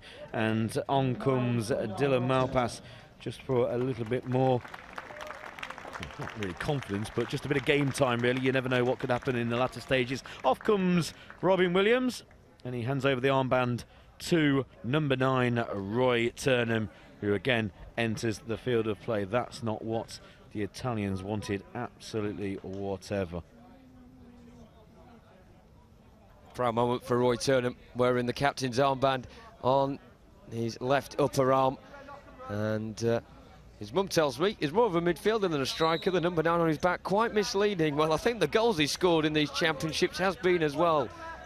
Not seen many midfielders score as many as this man, who's running over the left-hand side now. Great run already from Turnham, who comes down the left side. The area gets tripped on the outside of the box. That is definitely a free kick. Jacobo Lilly just storming away there, looking very furious indeed. But Roy Turnham, as Italy concede their 5th team foul of the game, Jacobo Lilly gets a yellow card. A good opportunity now for England on the left corner of the box to really put a further nail in the Italian coffin. Yeah, Roy Turnham gets to his feet. He's absolutely okay. He was going at full pace as well. I was slightly concerned because he really did bring him down at full pace. He's just walking away now, Roy. He's absolutely fine. And he's coming up to the halfway line. So it's going to be a free kick to England. Yellow card for Jacobo Lilly. I think it was just the pace, really, that Roy showed. That when he was brought down, it was quite dramatic. It was definitely a foul in the yellow card. It's the 5th team foul as well, so any more for Italy will mean it will be the 8-metre penalty kicks rule coming into fruition here in Berlin. But yeah, real pace there shown by Roy. Too much for Jacobo Lilly, and that's why he was brought down and a yellow card was branded. Right, back to the action. This free kick, it's the left of centre, 8 metres from goal, and standing over the ball is Darren Harris and also Kerin Seal. 4 men in the wall, 2 taps posted. Posts are tapped twice, and the shot comes in and it's wide of the right-hand post. What's been toasted? Yeah, exactly. It's the 4th game of the day. Long throw out by the goalkeeper, well controlled by Turnham. He goes past one, straight down the centre, past the second, into the D, loses control, and the ball goes into the goalkeeping square. And the goalkeeper does very well, actually. He hangs onto the ball. Turnham carried on his run, but just avoided the goalkeeper. And now throw downfield finds Morrow in the English D. Shot on goal, well saved by the goalkeeper, Malpass. Dive to his left-hand side, and well, the shot didn't have an awful lot of power onto it, but the goalkeeper still needed to hang on to the ball, and it goes out for an England throw-out, and Malpass quickly rolls it for man Seal inside the centre circle. Lovely drag back, and then nutmegs D'Alessandro with his ball out to the left, and Roy Turnham. He turns his man one way, then another, goes down the left, almost goes to ground on the outside of the D. They just momentarily lose the ball. Turnham picks it up again, central position, squares it over to Harris on the right. Harris, good control, now drifts inside, lovely tackle on Harris, but he's very tenacious, tries to win the ball back. D'Alessandro brings it out for Italy, up to the halfway line, past the halfway line now, right hand side, there's two English players in front, scoops the ball over Karen Seal, tries to follow it up, can't get a shot off on goal, goes out for a goal kick to England, but lovely skill there by D'Alessandro. He knew that Karen Seal was in front of him, scooped the ball over the big England number 4, ran around him, but then couldn't pull the trigger. Don't know what the call was from behind the goal, but it should have been hit it right now. We're going to see a replay, a lovely scoop here by the Italian captain, one for the fans, over Karen Seal, and then runs around the big number 4 and didn't get a shot off on goal, but a moment of brilliance from the Italian 9. One thing about bouncing balls as well is that the defence just can't track it. The rattle in the ball, it's going absolutely crazy when it's flying in the air and bouncing off the ground again. It's a very bouncy surface this as well here in Berlin. I've been on the pitch and it certainly does have a bit of buoyancy about it. There's a spring in England step as well at the moment as they call this time out in a very secure position, not just in the game but in the Group A standings as well. 5.5 minutes to go, England leading 6-0. And of course, just before that bit of brilliance there from Fabrizio D'Alessandro, the Italian captain, Roy Turner was once again showing us what he can do down the left-hand side, then in the centre, then back on the left, on the right as well. He's absolutely everywhere on the pitch whenever he's got the ball.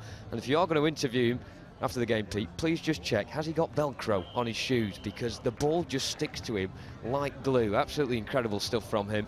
And the England players as a whole have been outstanding today. Not just the strikers, they'll get the headlines, of course. 6 goals for England, fantastic. But the defence as well, Dylan Malpass and Daniel James before him have both managed to get saves in as well whenever it has mattered. So the ball starts at the left side of the screen.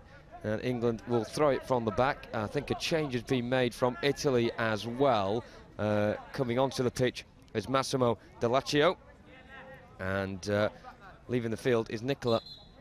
No, Mauro's still on the pitch. It's actually Cavallotto. So restart has happened. Mauro is on the ball, turns on the sixpence. Nice run from him towards the edge of the penalty area. He's got 3 English shots around. He gets up around the whole lot of them, and Malpass just puts a big right foot through it and cannons it off the board at the other end of the field, and it goes out to his opposite number, Malco Lamaccia. No messing about from Malpass there. The ball is thrown down the right-hand side, far side as far as Italy are concerned. Switched laterally across to the near side, and it's Mauro trying to tussle with Dylan Harris. Harris, who hasn't had much of a chance on goal, but he's defended very well. He loses the ball this time around. Mauro, really good player for Italy. It's a surprise he doesn't get more games. Running down the left side of the area. It's not quite happened for him, though.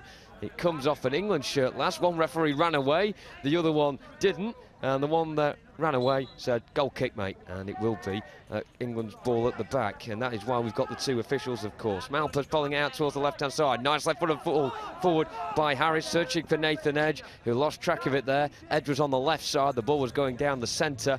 And now Mauro in a central position, crosses the halfway line, darts now towards the left. It was a poor touch from him to run on to.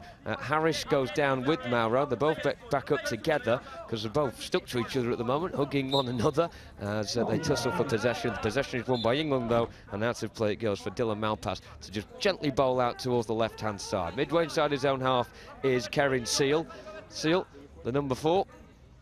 Plays it towards the left-hand side. It cannons off the kickboard and it troubles the Italian defenders who lose track of the ball, and they have to just poke it behind in the end. It was Matteo Sistu just getting a big left foot on it. It goes behind and England have a corner. We have 4 minutes left of this remaining. Italy 4 minutes away from a very heavy defeat to an England side who are all but sealing their qualification to the semi-finals. Don't forget tomorrow night, though, it does not make game against Germany any less important. It's a 5 o'clock kickoff local time. That's 4 o'clock in the UK. Left-hand side, Seal from the corner, runs all the way back towards the broken line, then stops, controls ball, faces the goal, drifts laterally infield, gets right to dead centre, back out on the left again, left footed shot, squirms through off a couple of Italian feet through towards the goalkeeper Lamaccia, who just elegantly floats the ball high in the air with 2 hands, and it goes over the halfway line towards the right hand side. D'Alessandro goes over into the penalty area. Roy Turnham's the furthest man back for England. He loses out this time around as the shot comes in low from D'Alessandro. It almost got the Italian crowd cheering. Good play from him, applauded by the English and the Italian fans as that came off the near post, and unfortunately he's now gone down. I think there was a collision off the ball there with Dylan Harris, of course completely accidental, but the veteran Fabrizio D'Alessandro, 46 years of age, and he, unfortunately for him, could not hit the target, and he's just feeling his right hand at the moment. I think that got a bit of a nasty collision as he ran into Dylan Harris, but that strike there from him hitting the post doesn't count as a shot on target, unfortunately, for the statistics. But more pressing issues is the fact of the battered hand. He will now shake hands with Dylan Harris, both of them just saying, look, there we go, that's exactly what we want. Fabrizio D'Alessandro just lifting Darren Harris into the air, and certainly there is nothing wrong between those two. He's picked the right player to lift up in the air. Darren Harris, one of the smaller members and of the England team. I'm too sure he would have done it if it was maybe Karen Seal. Changing goalkeeper for Italy. So coming off the bench for Italy will be number 12, and that's Ludivoschi comes on for Italy. He's got a cap on even though the sun's gone down. Probably trying to protect him from the flies in the stadium. Possibly, yeah, there's quite a few. Turnham switches play from the left-hand side inside his own half, deep inside the Italian territory on the right. Good ball as well. It's stopped from going out of play by Darren Harris, who's now on the floor. Darren Harris, with 2 feet on the floor, goes back to the broken line. He's been trying to be lifted in the air again by the Italian defence. This time it's Lilly who's forced Darren Harris all the way back inside his own half, almost back to his own broken line, but he turns well, does Harris. Now tries a Marseille roulette on the centre circle, and he fails, but he's still bustling with the the Italian midfield. They've played so many games in this tournament, losing track of who they are. Italy 0, England 6, and with only 3 minutes to go, the ball's in the hands of the Italian goalkeeper, and he's looking for options, and well, all he can do is just push the ball out towards Lilly, because quickly on him is Nathan Edge. Ball down the right-hand side finds the Italian captain D'Alessandro. He won't stop. He scoops the ball again. This time it doesn't go over Seal, goes past him to try and find Maro, the number 6. Lovely back heel on the edge of the England broken line, but Harris brings it up to halfway and now clears down the left-hand side, trying to find Edge, who controls deep inside the Italian half. Tries to turn, he's inside the broken line now, just needs to put his foot on the ball to locate it. Now he does. If he can drive towards the box, he'll have a really good opportunity, but he's being forced back by the Italian number 5, and that's Matteo Sitsu, who does very well, misses with his kick, and now it's cleared eventually by the Italians. Up to halfway inside the centre circle. Mauro just turns on the ball. Darren Harris shepherds him over to the Italian left, the near side from our commentary position. Mauro turns again his man. He's on the edge of the D now. Can he get a left-footed shot on goal? No, he rolls it out for a goalkeeping restart for England. Yeah, one thing about Nathan Edge just then, you do get some players more confident than others on the ball, and he's got the ball now in the left corner on the far side, alongside the kick ball. Nice turn away this time around, certainly showing some confidence. He's got the defender on the floor. Unfortunately, he drags the ball out of play past the byline. He's very unfortunate there, Nathan Edge. That was a wonderful bit of play from him. Close control, the footwork just as dazzling as his yellow trainers. And the ball is thrown by Italy down this left-hand side towards the halfway line. Mauro has it. He's alongside the kickboard on the near side, midway inside his own half, coming forward. He goes on the outside of Darren Harris now. Harris trying to keep up with Mauro, gets to the left side of the area, swings it with the left foot, misses it completely, and there is Roy Turnham leading like a captain should, clearing the ball away from the edge of his own area and letting the other players up front have an opportunity on goal. One of them is Nathan Edge. The ball just rolls past him and out for an Italian ball. One thing I have to say about Italy, they've been on 5 team fouls for a long time in the second half, and they've managed to make sure they keep their discipline and don't concede anymore. Of course, it would result in an 8-metre penalty now. They've got the 5 X's on the board. If you are just joining us, the 5 X's are not because we're on Britain's Got Talent, that is purely because they are team fouls. 5 conceded by Italy, 2 by England. Ball back with Dylan Malpas. He's going to throw the ball harshly down the centre. Finds Nathan Edge, does he? Yes, he does. Can Nathan Edge turn and shoot? Just inside the area, side foot shot from him, straight at the goalkeeper. Good turn and bit of control from Nathan Edge there, who's got some really good footwork as well. He, at the second time of asking on the left-hand side, cannons the ball out of play. Nathan Edge from Mansfield is a Stags fan through and through. And the almost Caught the eye of the Mansfield manager, Steve Evans, there with a lovely effort towards the edge of the penalty area. Darren Harris, left-hand side. We're ordering down the left. He's got Maurer on his back. Darren Harris, great performance in the second half. Really head down, focused, and making sure he does the job required in front of him. But Mauro, excellent skill from him again. Surging down the right-hand side. Checks back just over the halfway line. Comes laterally infield. He's got 3 England players to beat. One of them is Seal. Goes past him. And again, the last man back for England is Turnham in the left-back position at the moment. He seems to be playing absolutely everywhere. He tackles Mauro. Mauro gets the last touch on the ball, and it goes behind for an England ball. Left-hand side, a long throw again, bounces on the halfway line, just managed to stay in. Nathan Edge controls as he turns. He was about to score, I think, but it doesn't matter anyway. He may have been denied a goal-scoring opportunity, but several other England players were, including Daniel English, who got England off to the perfect start in this game with a goal after just 3.5 minutes. Robin Williams scored a brace, as did Roy Turnham, and Brandon Coleman from the spot almost managed to get his 4th goal of the tournament as well. A very good performance from England, who qualified for the semi-finals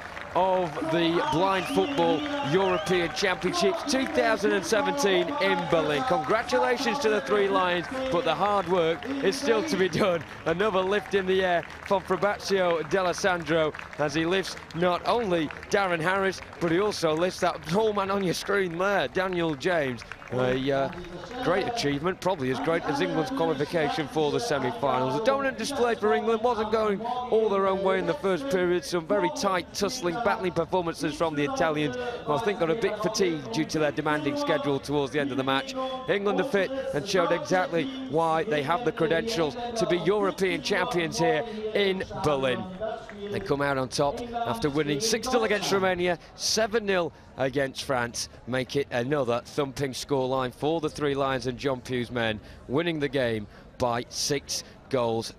In a few moments' time, we'll be hearing from the man with the brace, with number 6 on his back, Robin Williams, who will not only be talking to Pete Selby, joining him will be Dan James. The two of them will be talking to us very soon and towering over our man Pete Selby, who certainly doesn't boast quite the physical presence that those 2 lads do. A good performance all round from England, at the front and the back as well. We'll be hearing from representatives from both of those fields on the pitch in a couple of seconds' time. So a good win for England. Game 3, win 3, 9 points in all. Germany next tomorrow night. They win this one 6-0. Let's hear from Daniel James and Robin Williams.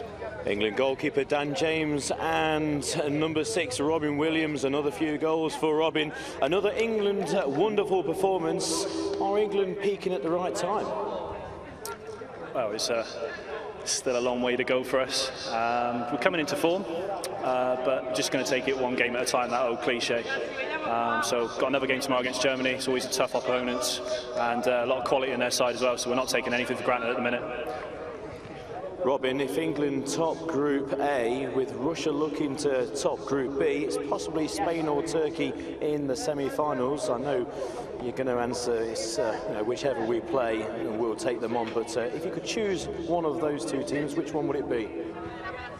Honestly, not bothered. We've played them both in the last 4 or 5 months and beaten them both. So yeah, we're here to win it. So we're going to have to play those teams at some point. So yeah, honestly, yeah, I'm easy either way.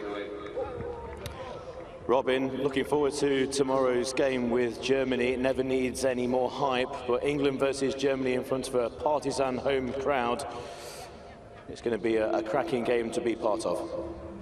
Yeah, I mean, they obviously need to get a result, so they're going to be up for it, and we'll have to make sure that we're up for it to combat them, because they're a decent side. So yeah, they've got quite a lot about them. We've played them quite a lot, so we know what they're about. But yeah, I'm confident that we can give them a good game. And finally, Dan, you boys are causing quite a stir back home. Over 1 million people watching your previous game against France. You need all the support that you can get ready from back home. It's nice to know that a lot of the people watching on and cheering you boys on. Absolutely, and we really appreciate all that support from home. Just giving that blind football the exposure it deserves, the quality that is at this tournament, and the people watching home, we really appreciate it, and we just hope that you can all get behind us for the remaining fixtures, and hopefully we can do our country proud and bring home the trophy. Germany versus England tomorrow, 5 o'clock Berlin time, 4 o'clock UK time. It's the big clash in Group A. Good luck, chaps. Thank you. Thank you. Cheers. There you heard it, Robin Williams speaking to Peter Selby, and Dan James saying thank you to every one of you that is watching on, even one of our cameramen's mums. Truman's mum, Sharon, has been watching. He's been manning the cameras here, bringing you some great shots. Thank you very much, Sharon. You've been watching and explaining the rules, we've noticed as well. Explaining the rules and calling all of the goals. Jonathan Bell, a fantastic tournament for England so far. There's that seed of doubt. It's because we're English, I suppose, but there's that seed of doubt. It's going too well. Absolutely, yes. It seems like Hereford all over again in 2015. I'd say, Alan, the difference this time around is the post-mortem following Hereford was that John Pugh, the England coach, said, we were great technically, we were great defensively, we were great in an attacking sense, but we lacked the psychological edge that Spain, Russia, Turkey possessed. And the fact that he's recognised that and be able to have 2 years to iron those issues out gives me great confidence that this time around it won't be the same old England once again. Now, of course, we'll have to wait and find out. We've got Germany to play tomorrow, live here, 5 o'clock local time, 4 o'clock UK time, as you just heard there from Pete on pitch side. And England can go into that game now and sort of lean back a little bit. Dan James said they're not taking anything for granted, but the luxury of having one game spare and being able to then look forward to the future games in the semi-final. It could be one of Turkey, Russia or Spain. Again, it's going to be a difficult task for England, but they've got to be happy after that performance and the current standings in the group so far. I said to Pete Selby at half-time, could go on and get 5, 6, 7. That's exactly what they did. Let's take a look at the highlights of the second half alone. It was 3 at half-time, and the second half only got better for England. Roy Turnham, I was talking to his mum at half-time. She was utilising the audio description service here in Berlin. Not only loving the commentary, she was loving the performance from her son as well. A superb performance from him once again. It wasn't quite the hat-trick he got yesterday against France, but a brace nonetheless for him, and a lovely darting run at the start of the second half before unleashing a low right-footed shot into the bottom left corner of Lamachia's net. He had a difficult game in goal for Italy. He conceded a first-half penalty as well as conceding the 6 England goals. But Roy Turnham, he's certainly a star man for England, but it's not just a one-man showing. They've got a full team of able footballers, shown now by Robin Williams. Yeah, why you say that? We can take a quick look at the goal-scoring charts. Turnham's got 5, Williams has got 5, Coleman's got 4, Inglis has got 4. We talked about that at the beginning of the programme with Pete Selby about the fact that it's not 1 or 2 players that are scoring the goals like some teams. There's just a mixture. Absolutely. Pick any one of the England players to score first in the game against Germany, because it's really hard to choose. All of them have got the talent to dribble through, and it's not just a case of one of them picking up the ball and then darting towards the opposition net. They can pass it around as well. They can keep possession. I do like this goal from Williams, though. He obviously has gone to try and shoot first time around, missed the ball, but it's toyed with the goalkeeper Lamachia, who's already gone to ground, and then Williams has the quick reactions to recognise, hang on, if I scoop this over him now, he's got absolutely no chance here. A nice dummy from Williams and a great goal for him. Second of the game as well, just like Turnham. Yeah, the second swing wasn't expected by the Italian keeper. And Williams is, well, the fake and the shot. And it's another in the back of the net for Williams. And this is what blind football's all about. Keep your eyes on the ball. Go on, son. Look at that. That is absolutely superb. It's audacious. It's sublime. It is the IBSA Blind Football European Championships 2017. Okay, let's take a look at the league table before we head home. England are not heading home from a European tournament yet. 9 points to maximum from 3 games. They are still yet to concede in these championships. Germany now have the opportunity. Beat England tomorrow and they will go through. It's a good feeling around here all of a sudden. English people realise that they fancy they're already through. Germany, a victory over England will put them through, depending on whether France or Italy thrash one another. Well, it's difficult to say it's a definite. England are. The rest of the group will have to wait. Tomorrow it is France versus Italy, and England and Germany in Group A. But our first game of day number 6 here at this tournament. Russia taking on Belgium. Both of these groups are very, very tight. We'll find out who goes through tomorrow to the semi-finals.